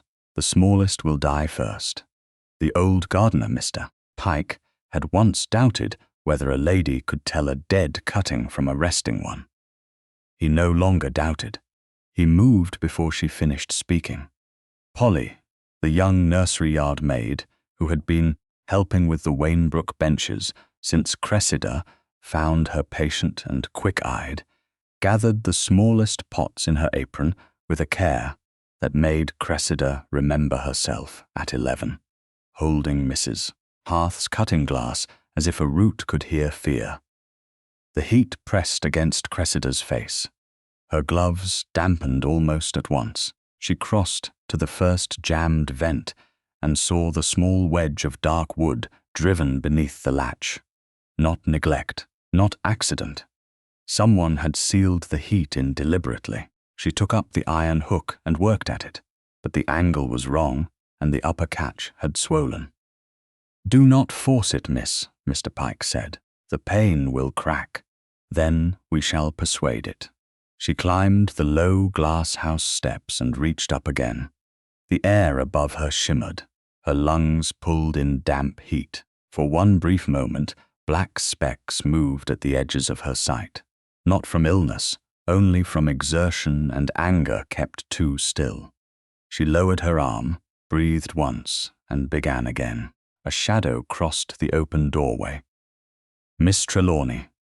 Quentin Marwood stood there, hat in hand, his riding coat open at the throat, as if he had come quickly from Stansmere's south path. He took in the scene in one glance. The sweating panes, the drooping cuttings, the servants moving pots into shade, Cressida on the steps with one hand braced against the frame. His face changed, not toward command, toward alarm held under discipline. "What do you authorize?" The question reached her through the heat like cool water. Not what happened, not allow me, not stand aside. What do you authorize? Cressida looked at him, and the hurt from the exhibition flickered between them, still unhealed, still present. Yet the cuttings were bending. Living things could not wait for hearts to finish bleeding. "The upper vents are wedged shut," she said. "Open them, if you can, without breaking the panes. Send your groom to Stansmere for 2 glaziers and any spare vent rods your forcing house can lend. Mrs. Peller will write the note. Mr. Pike will direct which panels are weakest." Quentin bowed once, sharp and immediate. Done. He did not touch her. He did not ask her to come down. He handed his hat to his groom, removed his coat, and crossed to the opposite range of vents with the long pole Mr. Pike gave him. The sight of a duke obeying a gardener's practical instruction in a ruined Wainbrook glasshouse should have been absurd. It was not. It was useful, and usefulness steadied the room. Within minutes, the first vent jerked open with a dry crack, and a thread of air moved through the heavy heat. Polly laughed once under her breath, then looked terrified that she had done so. Cressida nearly smiled. "Again," she said. They worked in hard silence. Quentin opened the upper vents, while Cressida loosened wedges along the side latches. Mr. Pike carried weakened pots into the shade outside. Mrs. Peller wrote the message to Stansmere, her pen scratching on a board balanced across a flower crate. When one wedge finally came free in Cressida's hand, its cut end showed fresh pale wood. She held it up. Quentin saw it from across the bench, his jaw set. Someone prepared these. Yes, after yesterday, or before, expecting yesterday to finish what it began. He crossed toward her, stopping with a bench between them. His shirt cuffs were damp, his usually immaculate composure marked by labor. "I should have believed faster." The words were low, meant only for her. They were not enough, but they were not nothing. Cressida placed the wedge on the work table. Belief that arrives after a woman has left the room still leaves her walking out alone. Pain moved through his eyes. "I know." She looked away first, because the plants needed her more than his remorse did. By noon, the worst heat had lifted, but the damage showed in curled leaves and softened stems. Cressida marked each injured plant in her notebook. She would not allow Dorothea or Sir Reynard to turn damage into vagueness. Vague things were easy to lie about. Precise things resisted. The glaziers from Stansmere arrived with rods and tools, followed less welcome by a carriage bearing Lady Dorothea Lisle, Sir Reynard Trelawney, Miss Meliora Voss, and 2 society gentlemen who appeared to have been collected for witness value rather than friendship. Dorothea stepped down in a pale muslin gown entirely unsuitable for a working glasshouse and lifted a scented handkerchief to her nose. "My dear Miss Trelawney, we heard there was trouble. How distressing, so soon after yesterday's confusion." Sir Reynard's gaze moved over the wilted cuttings with satisfaction poorly disguised as concern. "Cressida, what have you done?" The servants went still. Mr. Pike's weathered face tightened. Cressida felt the trap closing. Yesterday, they had placed a plant under her name and called her thief. Today, they had damaged her glasshouse and would call her incompetent. Quentin stood beside the open vent, but he did not move before she did. He was waiting. The waiting gave her room to become herself. "I found the vents jammed," she said. Fresh wedges were placed beneath the latches. Mr. Pike, Mrs. Pella, Polly, His Grace, and the Stansmere glaziers have all seen them. Sir Reynard gave a soft, pitying sigh. "Or you failed to understand the mechanism, and now wish to blame enemies. Gardening can become a dangerous fancy when joined to wounded pride." Dorothea looked toward the benches. "And the stolen cutting from yesterday, was it damaged too, conveniently?" "The cutting from yesterday remains under society seal," Quentin said, "in the market town, with the submission card, ledger entry, and note." Dorothea's fingers tightened around her handkerchief. "How very thorough of you, Quentin." Cressida heard the faint edge beneath the softness. She also heard carriage wheels stopping beyond the yard. More witnesses. Perhaps Lady Ackrill. Perhaps a society steward. Dorothea had come prepared to make the overheated glasshouse a second exhibition. Heat and anger pressed against Cressida's ribs. For a moment, she felt the old loneliness rising. That particular humiliation of standing in a room full of people who had already chosen the most convenient story. Quentin stepped nearer, stopping at her side without blocking her. His hand lowered, palm open, not touching, not claiming. An offer, nothing more. Cressida looked at it. The room receded to small details. The damp cuff at his wrist, the soil on her glove, the bent leaves behind them, the silence of servants waiting to see whether their mistress would be made small in her own glasshouse. In the exhibition hall, he had hesitated. Here he asked without words and waited for her answer. She placed her hand in his. The contact was steady, warm, and public enough to be unmistakable, yet gentle enough to leave the choice visible. He did not lift her hand like a trophy. He simply held it as she turned back to the room. "I will show you what was done," Cressida said. Her voice carried to every person at the threshold. "Not what I feel, not what Sir Reynard fears. What was done." Quentin's fingers closed a fraction around hers, then remained still. Mr. Pike brought the fresh wedges. Mrs. Pella laid out the written times of discovery. Polly, pale but determined, pointed to the upper latch she had seen working properly the evening before. Dorothea's smile grew thinner with every practical fact. Sir Reynard interrupted twice. Each time, Cressida stopped him with detail, not volume. The north vent was clear yesterday at 4 o'clock. The wedge beneath it was cut from fresh deal, not old Wainbrook wood. The lower door was latched from outside. The weakest cuttings were nearest the trapped heat. Whoever did this knew enough to injure without destroying everything. as Mr. Pike moved one damaged staging board aside to show the lower latch. Something slid from beneath the bench and struck the brick floor with a dull metallic sound. A copper plant label, soil-stained, bent, older than the wedges. Cressida released Quentin's hand only to kneel and lift it with the corner of her apron. The stamped words were darkened but clear, hearth-white. Wainbrook Propagation, 1839. No one spoke, not Dorothea, not Sir Reynard, not even Meliora Voss, whose fan hung useless in her hand. Quentin crouched beside Cressida, but did not touch the label. Mr. Vesey must inventory it. Yes, Cressida said. Her voice was quiet. Her heart was not. She rose with the copper label held safely in cloth and faced the witnesses who had come expecting to see her exposed.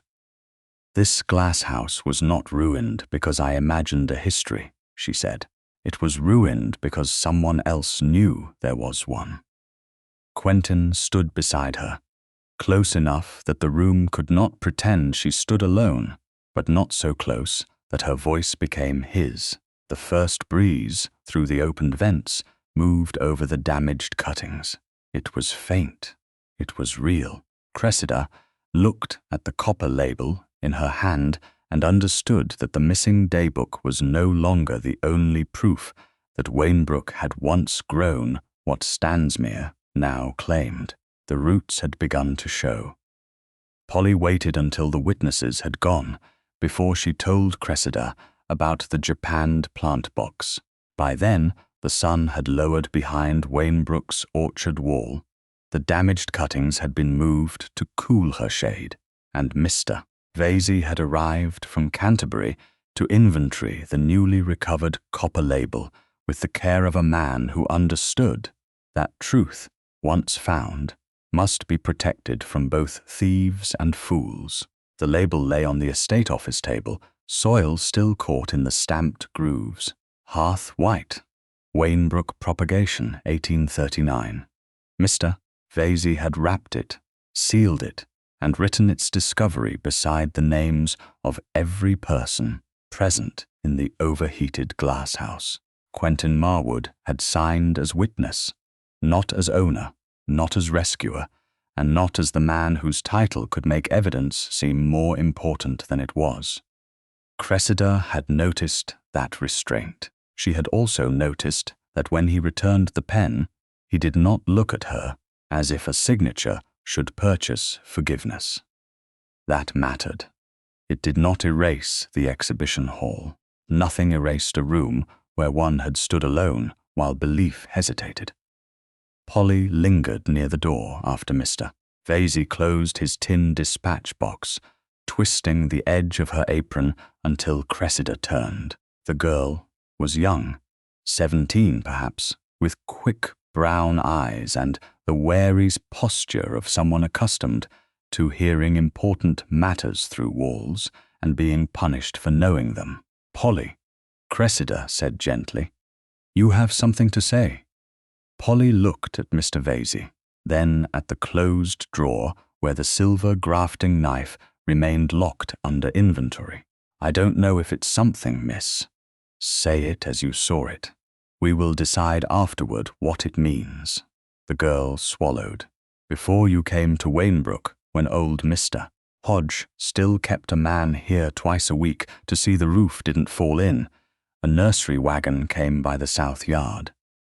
I was helping Mrs. Peller's cousin with linens then. I saw a japanned plant box carried out from the potting passage." Cressida's hand tightened on the back of the chair. "From this estate?" "Yes, miss. Black box, painted flowers on the lid, though most were chipped off. The man said it was dead stock, but it took 2 of them to carry it, and dead stock doesn't need wrapping in oilcloth." Mr. Vesey became very still. "When was this?" "Last Michaelmas, sir. I remember because the pears were being gathered." Cressida thought of the false notice, the vanishing day book, the payment on lisle paper, the new wedge marks beneath the vents. Last Michaelmas, before she knew the trust had matured. before Wainbrook was offered to her, before the flower fell at Stansmere. "Which nursery?" she asked. Polly shook her head, ashamed. "I didn't see the name proper." But there was a red wheel painted on the side and a crack through it. The driver had a scar across his chin. He stopped at Pikely's yard sometimes, I think. Mr. Vesey looked toward Cressida.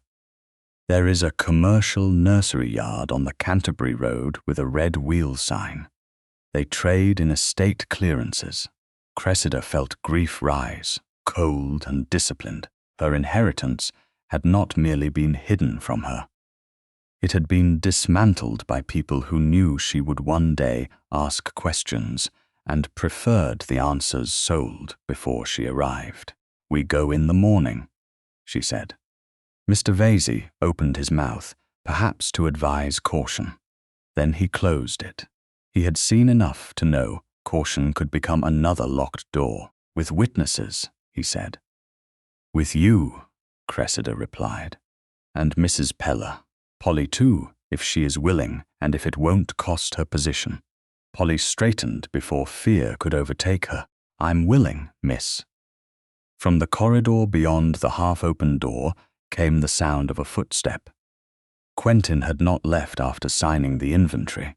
He stood outside the office, close enough to have heard only the last words, not the whole account. Cressida saw him through the gap, hat in hand, his face shadowed by the dimming hall. He did not step in. "Miss Trelawney," he said, "my carriage road to Stansmere passes the Canterbury Lane. If there is to be a journey tomorrow, I can have my men watch from a distance." The old reflex within her rose at once. Men watch, men guard, men decide where danger lies. She met his gaze through the doorway. "No, Your Grace." He stilled. She could see him accept the refusal before he knew its shape. "Then what would you authorize?" he asked. She breathed once. "Travel separately.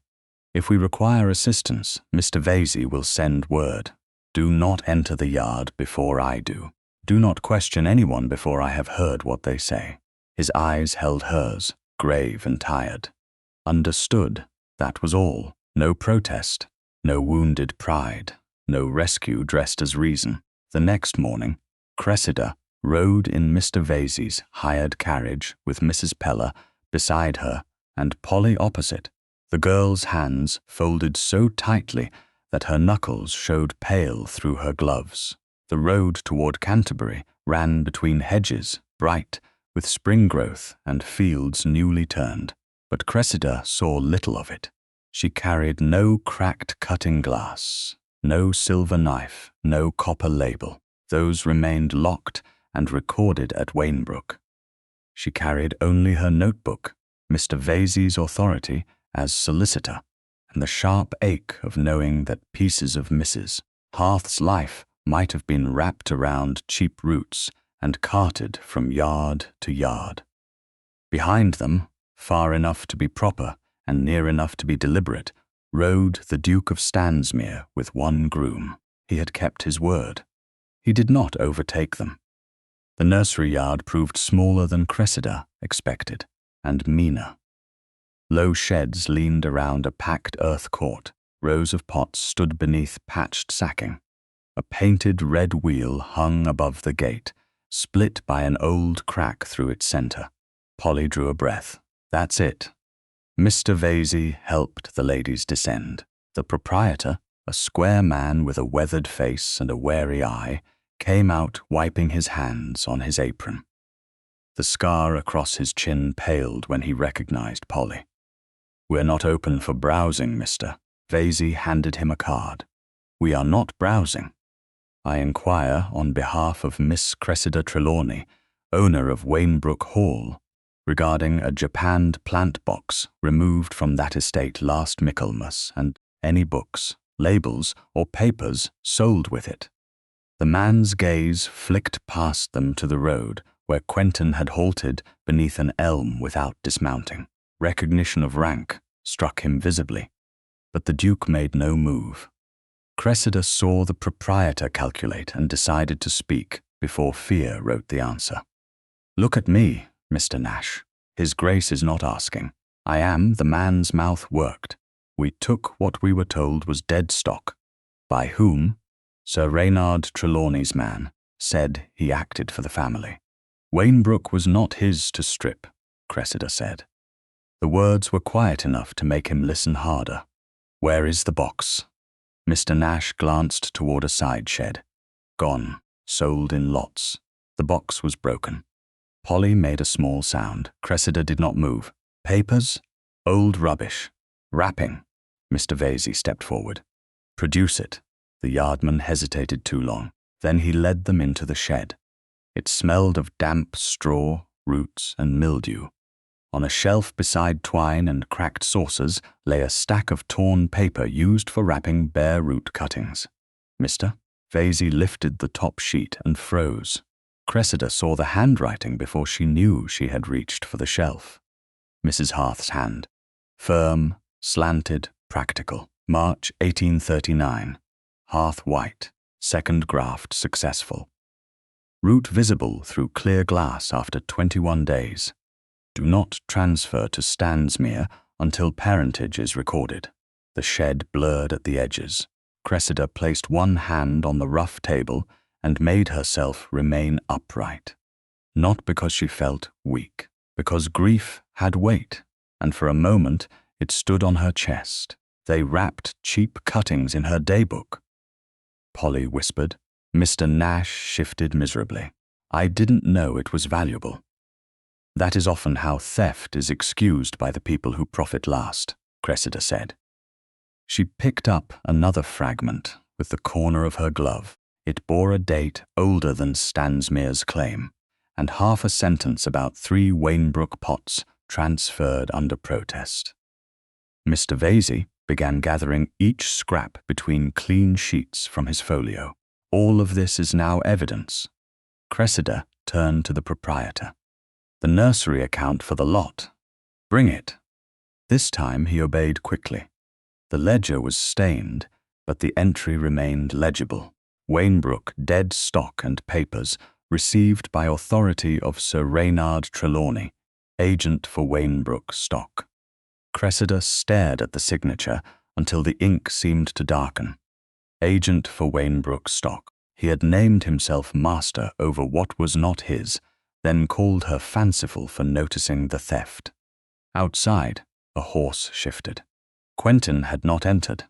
He had not interrupted. He had not converted her discovery into his performance. Yet when Cressida stepped out, with Mr. Vesey's folio secured beneath his arm, she found the Duke looking not at the evidence, but at her face. He asked only, "Do you wish my carriage to follow you back?" The gentleness of the question nearly undid her because it did not demand gratitude. She looked down at the torn daybook fragments, now protected from wind and careless hands. Mrs. Harth's knowledge had survived as wrapping paper. It had survived insult, theft, and indifference. So had she. "Yes," Cressida said. "At a distance." His mouth softened with something sadder than a smile. "At a distance." Mr. Vesey opened the last recovered scrap before sealing the folio. A line had been written across the bottom in Mrs. Harth's unmistakable hand. "Full register kept in the orchid furnace drawer." Cressida read it once, then again. The daybook had not been the whole truth. Somewhere at Wainbrook, if thieves had not reached it first, the register still waited. The orchid furnace drawer was empty, and for one terrible moment, Cressida Astorte understood why disappointment could feel like a physical blow. They had returned from the nursery yard with Mrs. Harth's torn daybook fragments sealed in Mr. Vesey's folio, with Sir Reynard's false authority written in a trade ledger, and with the recovered line that seemed to promise the full register still waited at Wainbrook. Full register kept in the orchid furnace drawer.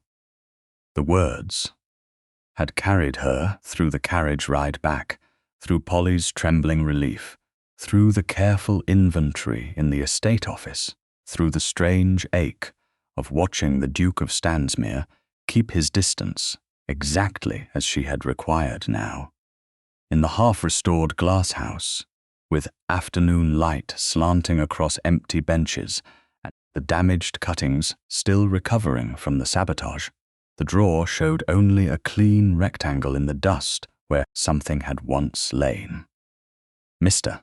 Vesey had drawn it open himself to preserve the chain of evidence. Quentin Marwood stood 2 paces behind Cressida, close enough to witness, far enough not to crowd her. Mrs.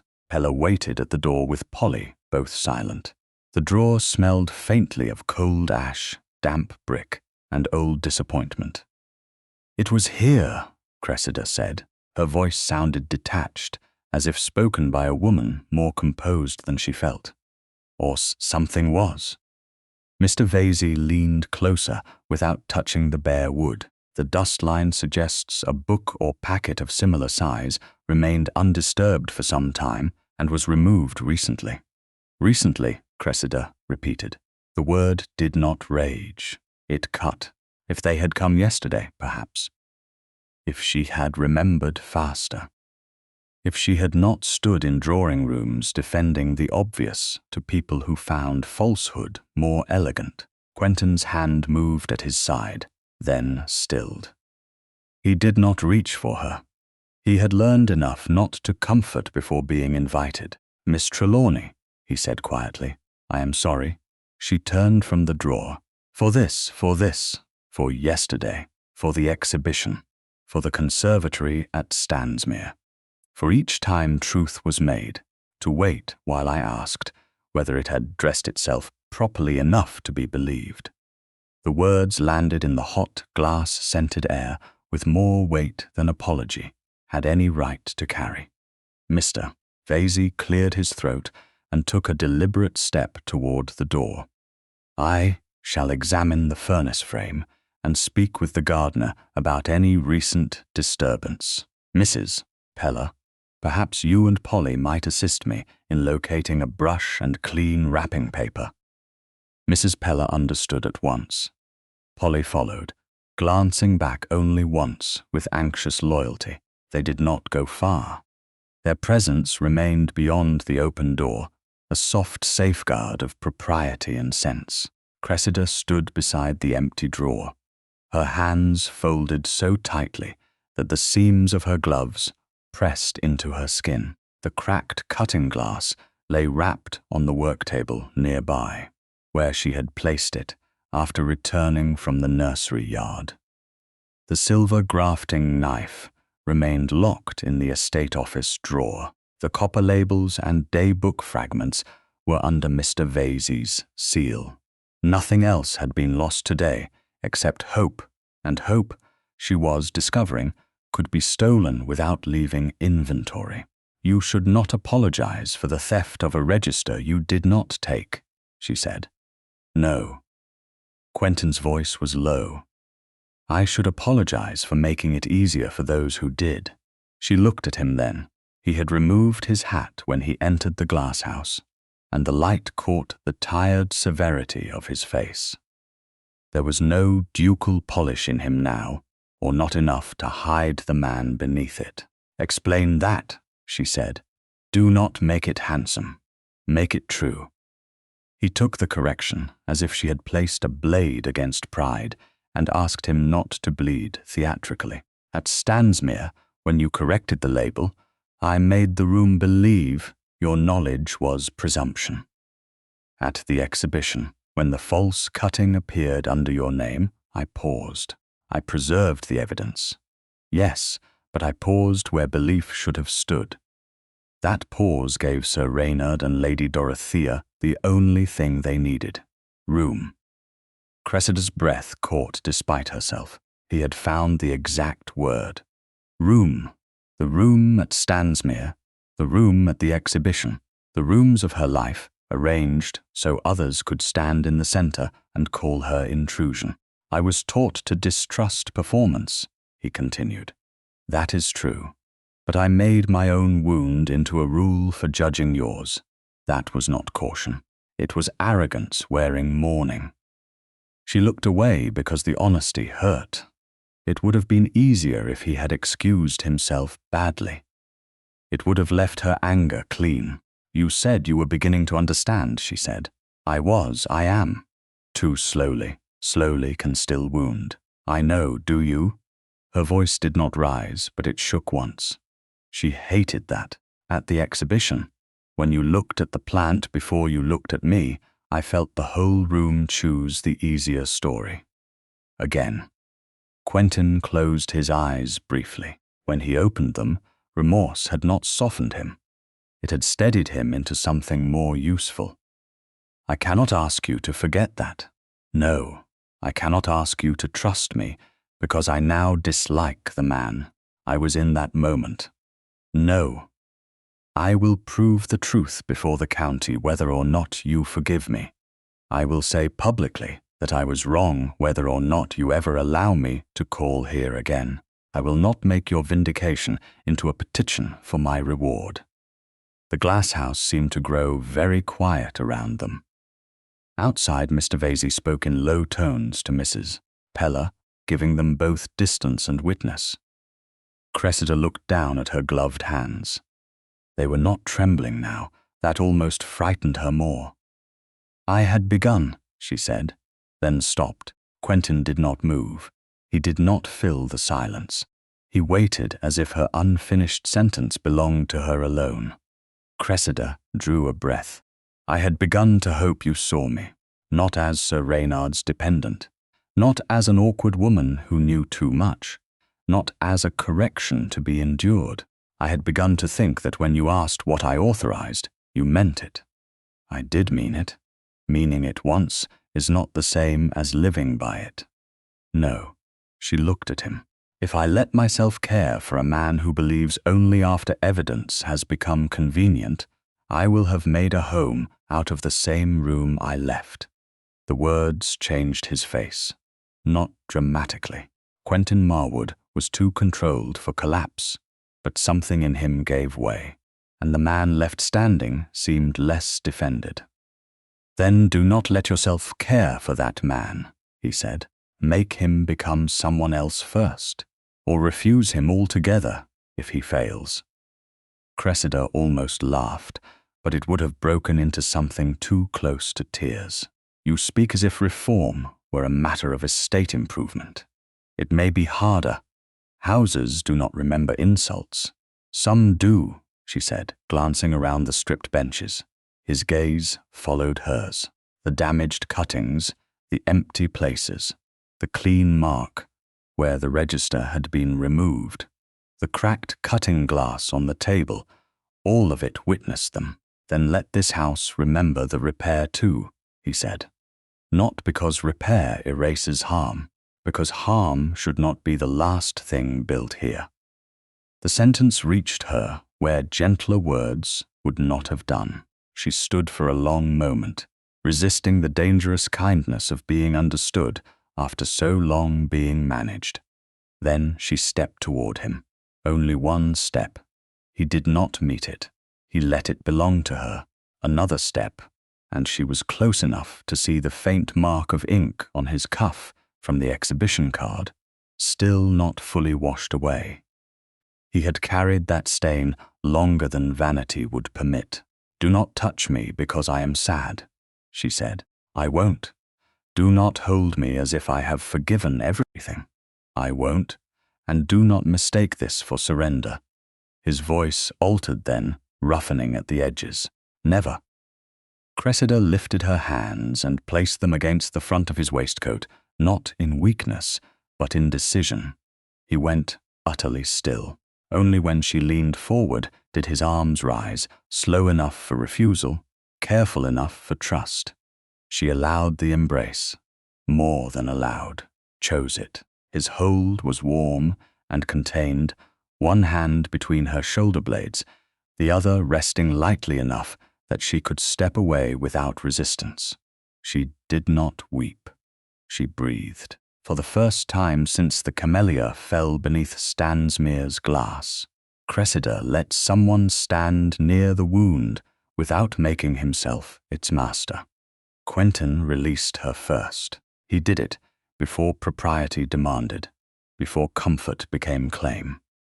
She felt the absence of his arms and the safety of that absence together. "Thank you," she said, though the words were too small for what she meant.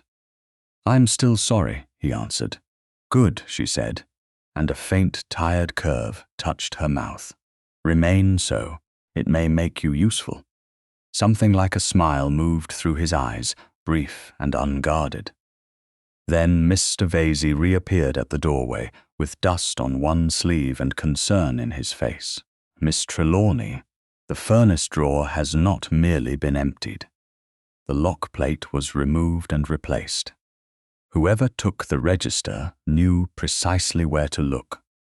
Cressida turned back to the drawer. The ache returned, but it no longer stood alone. Then the phrase in the daybook fragment was enough to guide them. Mr. Vesey hesitated, or to mislead us. The words struck differently this time. Cressida looked at the old furnace wall, then at the rows of tubs beyond, then at the dead orchid labels stacked in a broken tray. Mrs. Harth had never marked treasure as treasure. She had taught Cressida that before she taught her grafting. Never mark treasure as treasure. Cressida crossed to the drawer again and looked at the clean rectangle in the dust. Too obvious, too neat, too easy for anyone who stole papers to find after reading a torn page. Quentin came no closer, but she felt his attention sharpen. Mrs. Harth would not have trusted a furnace drawer, Cressida said slowly. Not with heat, not with damp, not with thieves. Mr. Vesey leaned forward. Then why write it?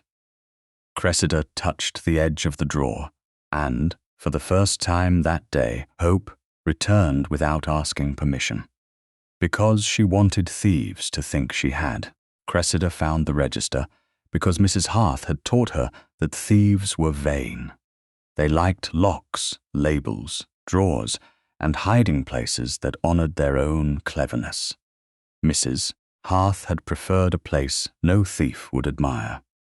Morning light had only just reached the upper panes of Wainbrook's main glass house when Cressida returned to the empty orchid furnace with Mr.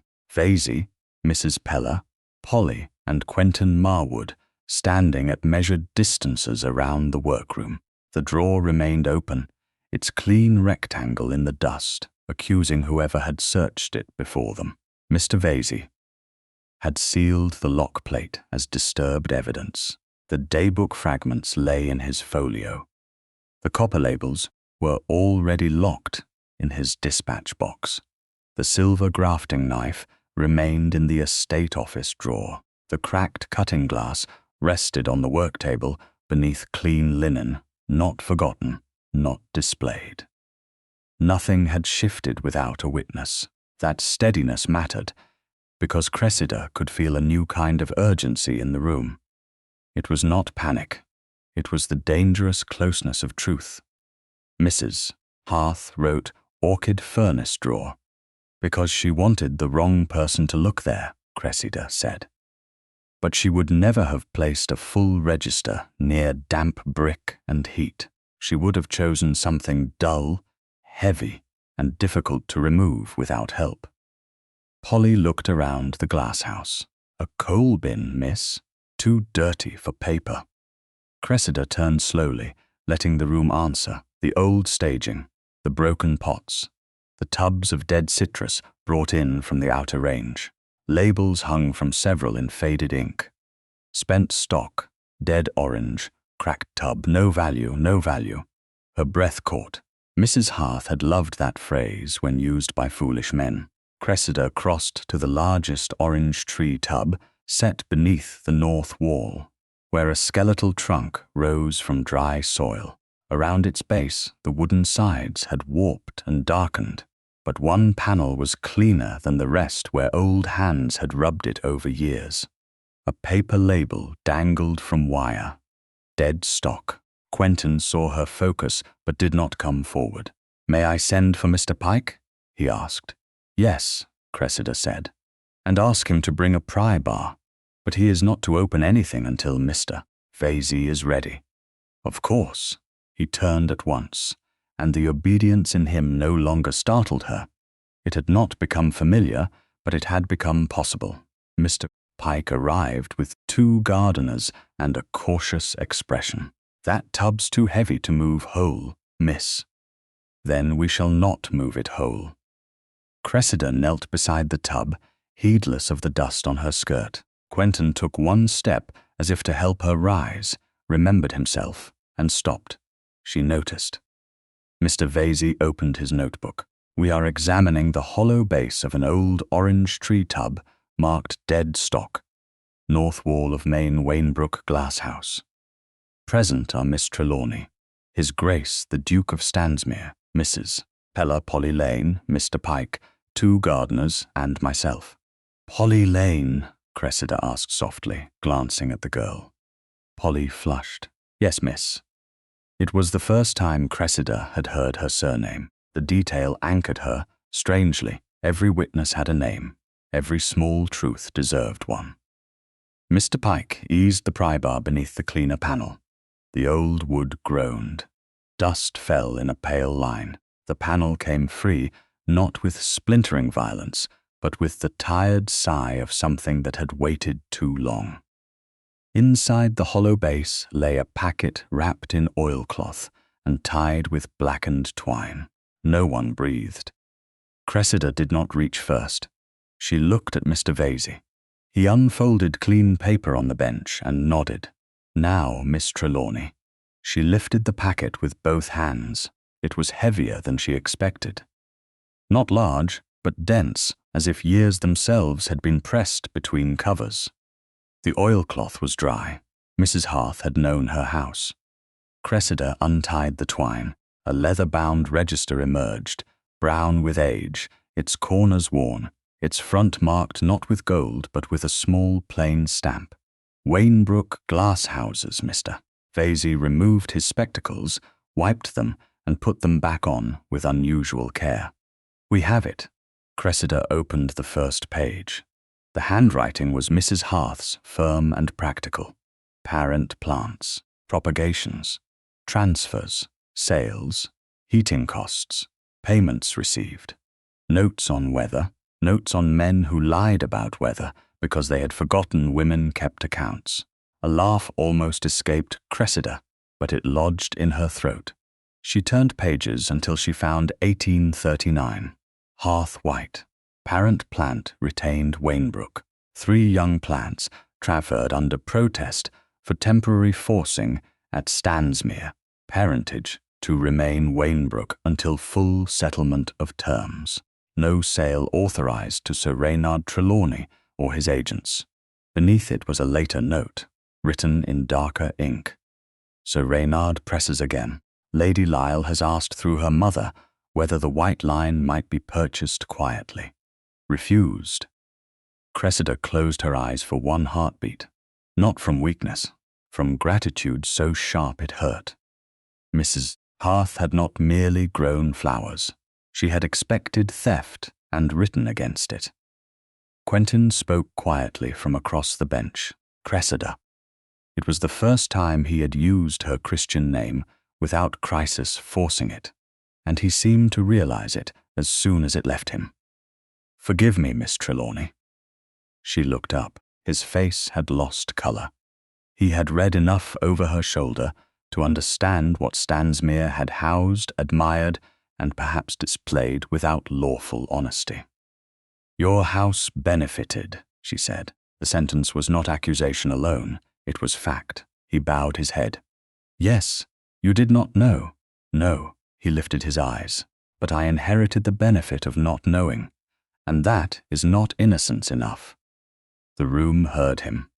Mr. Vesey's pen paused for the briefest moment, then resumed. Cressida felt the old ache in her chest shift again. Accountability spoken in quiet rooms did not replace public repair, but it marked the road toward it. She turned another page. Receipts had been copied into the register with names, dates, and amounts. Sir Reynard's hand appeared in acknowledgement, beside 2 entries for temporary custody that had never been returned. A loose folded letter lay tucked between the pages, addressed to Cressida in Mrs. Harth's handwriting. Mr. Vesey held up one hand. Before opening, note location. Letter found between pages 92 and 93 of Wainbrook Glasshouses register. Cressida waited until he nodded. Then she opened it. My dear child, if this reaches you late, it will be because someone wished you to think living things die when neglected. They do not always. Sometimes they wait for the right hands. Never let a man who calls your knowledge sentiment take charge of your proof. Never mark treasure as treasure, and if you must stand before those who call you ornamental, ask them which of them can make a root take. Cressida did not cry, Polly did, quietly, angrily into the corner of her apron. Mrs. Peller put one arm around the girl. Cressida folded the letter back along its old creases. Mr. Vesey, will this suffice? With the fragments, the copper labels, the Stansmere lists, the nursery account, the forged submission, the Lyle payment paper, and witness testimony? Yes, it will not merely suffice. It will speak. Then it must speak where everyone can hear it. Quentin straightened. A public inspection. She looked at him. At Wainbrook, in this glass house, not in your drawing room, not at Stansmere, not before witnesses, you choose for me. Agreed. The wording of any invitation will be mine. Yes, you may lend your name only to require attendance from those who would otherwise pretend illness. Something like grim admiration touched his mouth. That may be the best use of my title yet. She almost smiled, but the moment was too full for softness to last. Mr. Vesey drew up a formal inventory on the work table, listing the register, the hidden location, the witnesses, and the condition of the object. Cressida signed first, then Mr. Vesey, then Miss Pike, carefully and slowly. Polly made a mark after Mr. Vesey wrote her name. Quentin waited until the others had finished. When the pen reached him, he signed Quentin Marwood, Duke of Stansmere, witness only, witness only. Cressida saw the words and understood that he had written them for her, not as a flourish, as a boundary. After Mr. Vesey sealed the register in his locked case, Cressida stood beside the work table, suddenly aware of exhaustion moving through her limbs. Quentin came no nearer than the opposite side of the bench. You have your proof, he said. Mrs. Harth had my proof, she answered. I only remembered where she might have hidden it. That remembrance may save everything. It saved itself first. For once, his expression warmed before he controlled it. Then I stand corrected. You stand frequently corrected, Your Grace. His eyes met hers, and the air between them lightened for one brief, human breath. Then he offered his hand, palm upward, resting on the edge of the bench, not crossing into her space. No audience pressed her. No scandal demanded gesture. The choice was small, private, and entirely hers.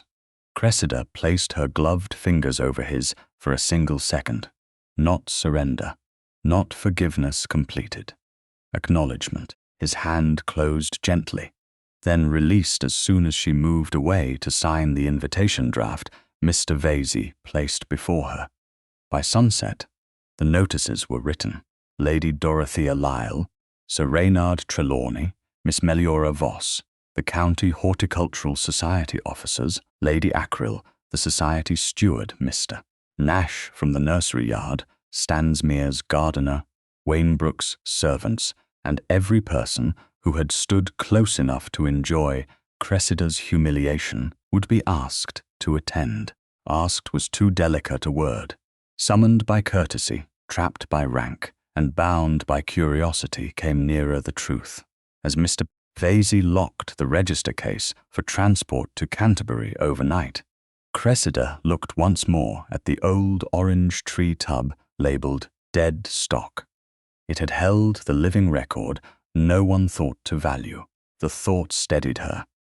Tomorrow, or the next day, they would try to make her seem small again.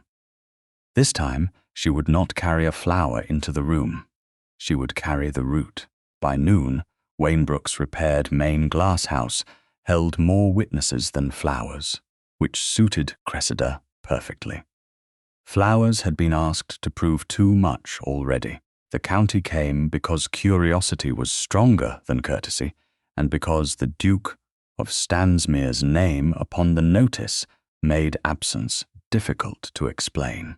Lady Acrill arrived with her nieces and a face arranged for neutrality. The officers of the Horticultural Society came with their steward, their ledger, and the sealed cutting from the exhibition, still beneath its glass bell. Mr. Nash from the nursery yard stood near the door twisting his cap. Mr. Pike and the Wainbrook gardeners waited beside the benches. Polly Lane remained with Mrs. Peller, pale but upright. Miss Meliora Voss took a place close enough to hear and far enough to deny interest. Lady Dorothea Lyle entered last among the ladies, dressed in white muslin with blue ribbons, as if innocence had become a costume. Sir Reynard Trelawney came at her side, his expression set in patient sorrow. Quentin Marwood stood near the north wall, not at the front, not beside the evidence, not where a room would mistake him for the master of this inquiry. When Cressida entered from the potting passage with Mr. Vesey, the sound faded. She wore dove grey again, but this time the gown seemed less plain than precise. Her notebook was in her hand. The cracked cutting glass remained on the work table under clean linen, visible but not offered as proof. The silver grafting knife lay beside Mr. Vesey's sealed paper. The copper labels, daybook fragments, nursery account, false exhibition card, forged note, Lyle payment paper, and full Wainbrook register rested in order upon the central bench. Nothing was hidden. Nothing begged to be believed.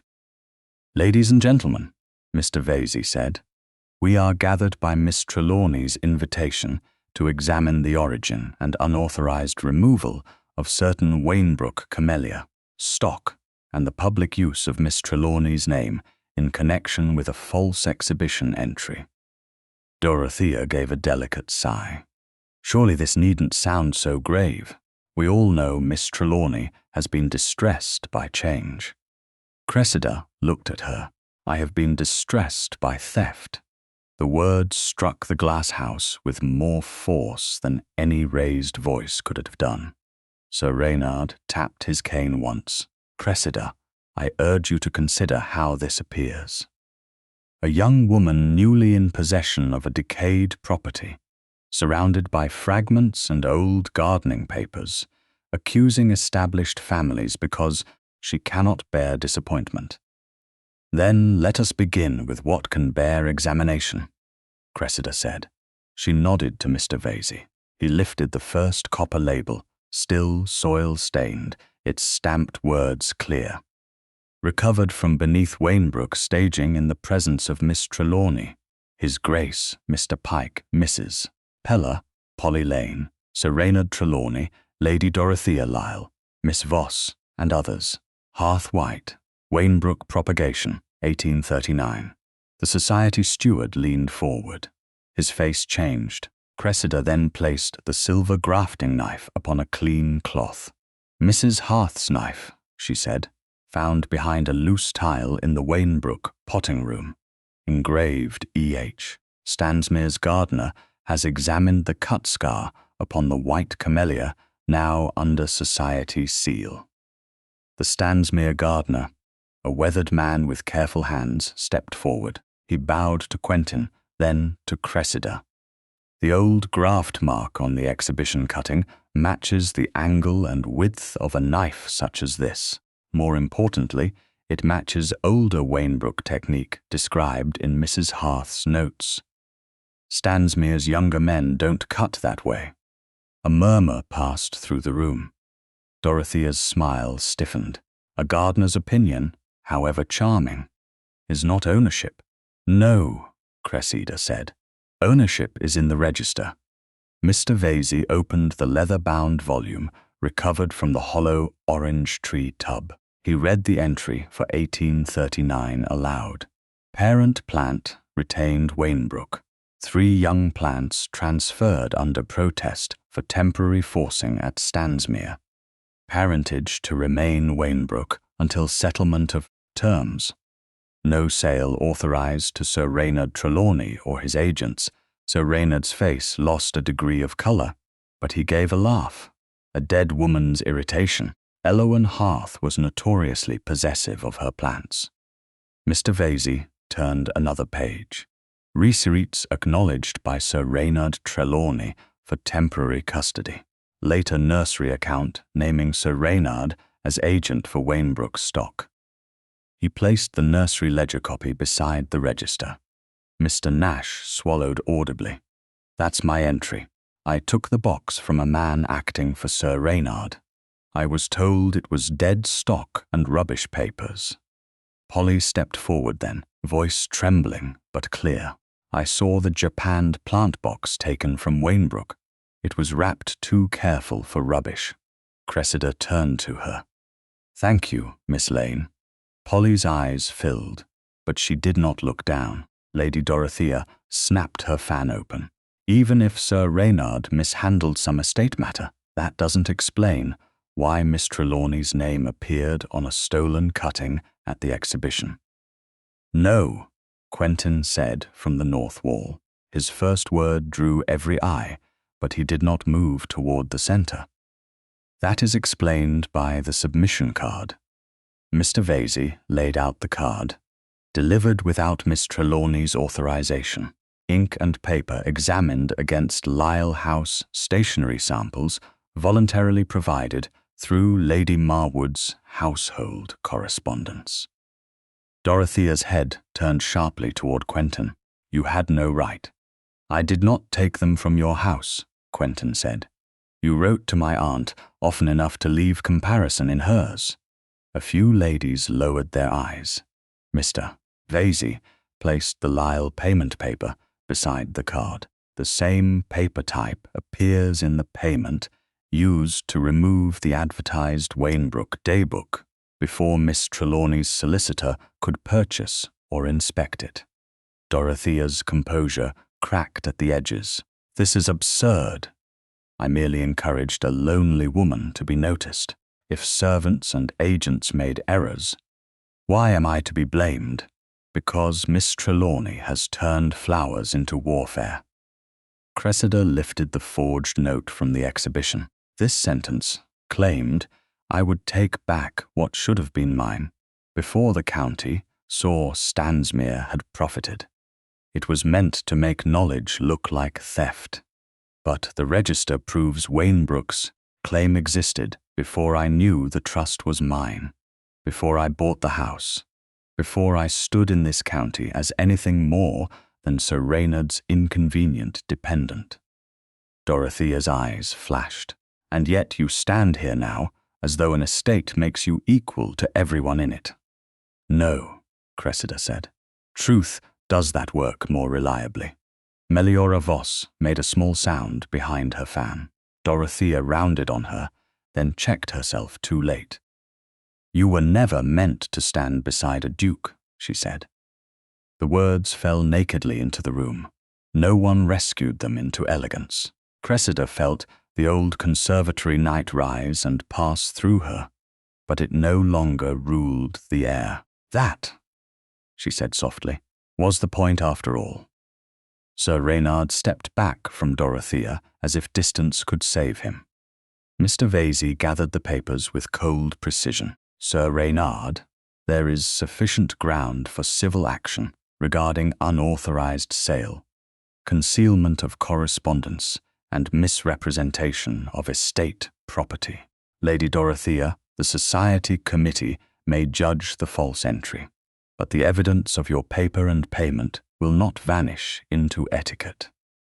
Lady Ackrill rose. The Society will strike the entry and record Miss Trelawney's objection. The steward nodded rapidly, at once. Quentin finally came forward, stopping not beside Cressida, but a pace away, where everyone could see that he approached by restraint. Before this room corrects its opinion of Miss Trelawney, it must hear mine corrected first. Cressida turned to him. He did not ask permission with his eyes, because this was not a private tenderness. It was a public debt.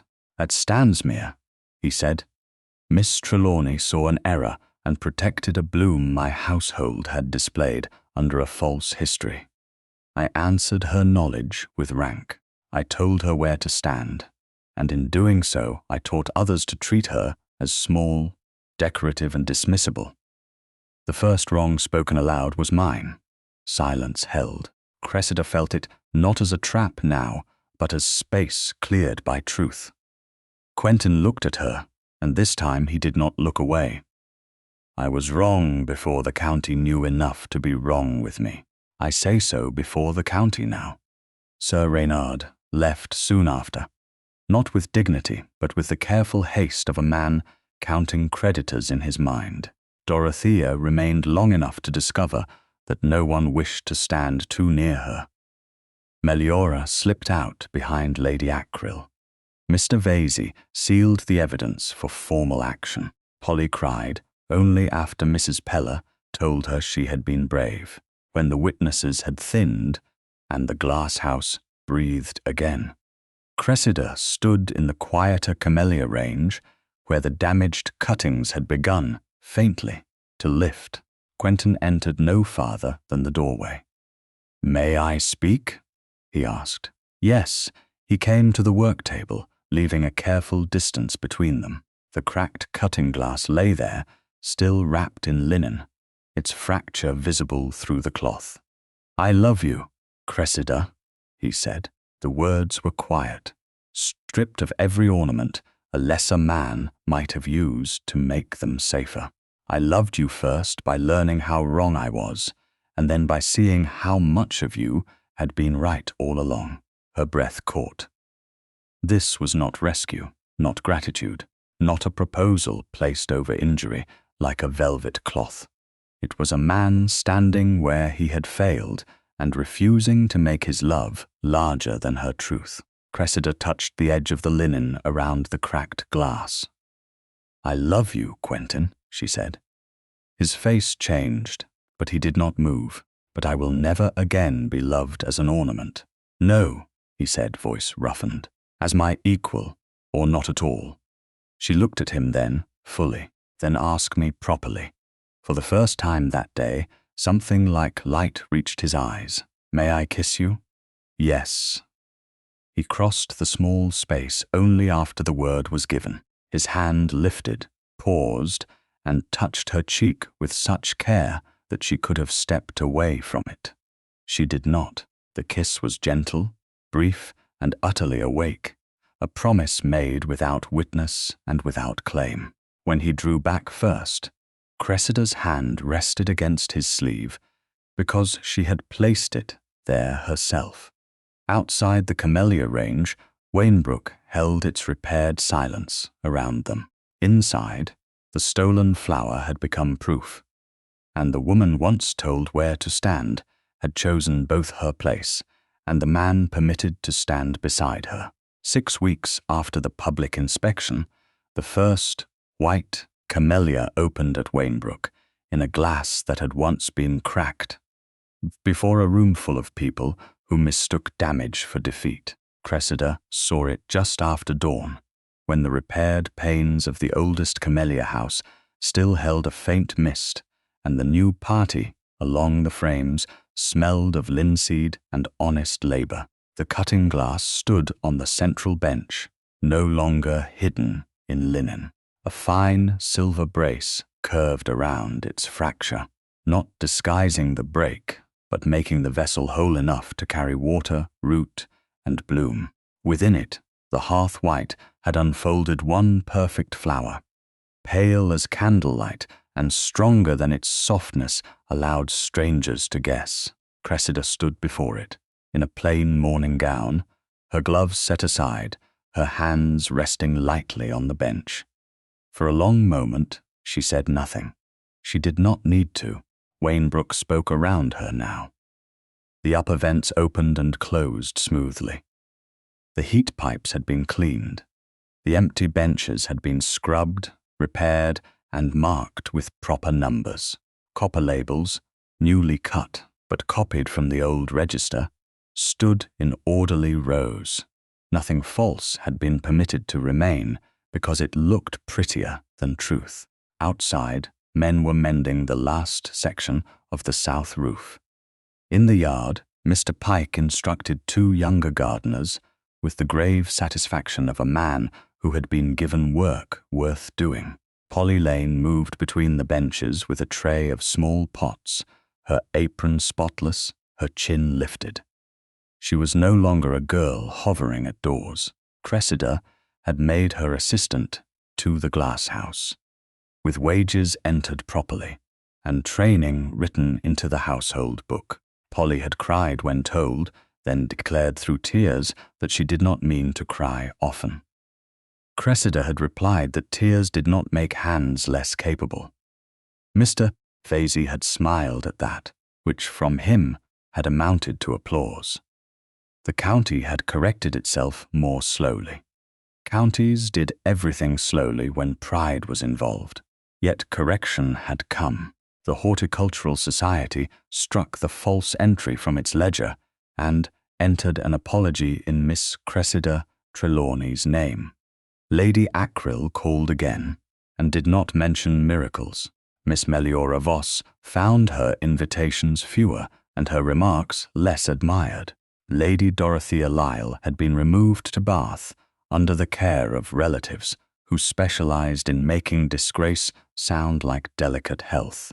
As for Sir Reynard, he had left Kent beneath the weight of Mr. Vesey's civil claim, exposed debts, and the sharp withdrawal of men who had once trusted him because he dressed dishonor well.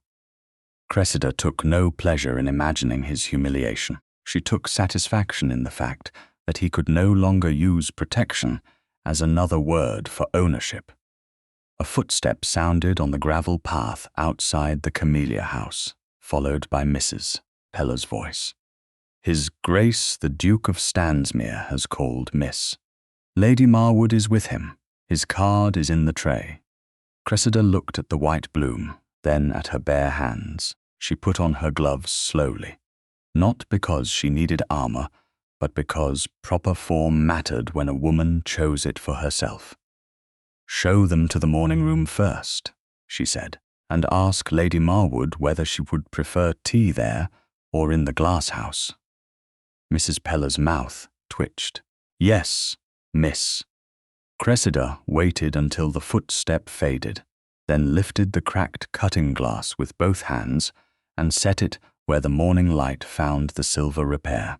By the time Quentin Marwood entered the glasshouse, he did so not as a man crossing into property he expected to command, but as a guest who knew the dignity of thresholds. Lady Marwood came with him, handsome as ever in dark silk, her gaze moving at once to the benches, the workers, and finally the bloom. "Miss Trelawney," she said, "I believe Wainbrook has decided to put every drawing-room in Kent to shame."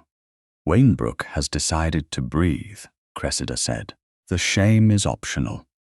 Lady Marwood laughed softly and accepted Mrs. Peller's offer to show her the restored West Range. She left them in full view of gardeners, open doors, and propriety, which was more generous than any closed room could have been. Quentin remained near the central bench. He wore no riding dust today, no hurried anxiety, no rank arranged like a shield. His calling card had come before him. His aunt had come with him. His hands were empty except for a rolled packet tied in blue-grey ribbon. "You have brought something," Cressida said. "Not a proposal." A smile touched his mouth, careful and warm. "Not today." Her heart answered before she permitted her voice to do so. "Good. I thought you would say that." Then you are improving. He looked toward the bloom, and the change in his face was almost painful in its openness. It flowered this morning. In the repaired glass, yes, he set the rolled packet on the bench, but did not untie it. These are the accounts for the replacement panes in the oldest camellia house. They have been paid from Stansmere funds, not as a gift and not as charity. Restitution. Stansmere benefited from Wainbrook stock under a false history. It is not enough, but it is owed. Cressida did not touch the packet at once. You understand that restitution doesn't purchase forgiveness. Yes, or courtship, I know, or a shorter memory. His gaze returned to hers. I would not ask you to shorten yours. It has saved too much. The answer passed through her quietly. There had been a time when she would have searched such words for the hook beneath them. Now she still searched, because wisdom did not require blindness. But she found no hook, only a man learning to stand where invited. She took the packet and placed it beside the household accounts, where restitution belonged. Then I accept it as payment owed. His shoulders eased by a fraction. Thank you. Do not thank me yet. Mr. Vesey will examine every line. I expected nothing less. Polly came past with her tray, curtsied to the Duke without fear, and continued on. Quentin watched her go. She looks different. She is paid differently. His smile deepened, a powerful alteration.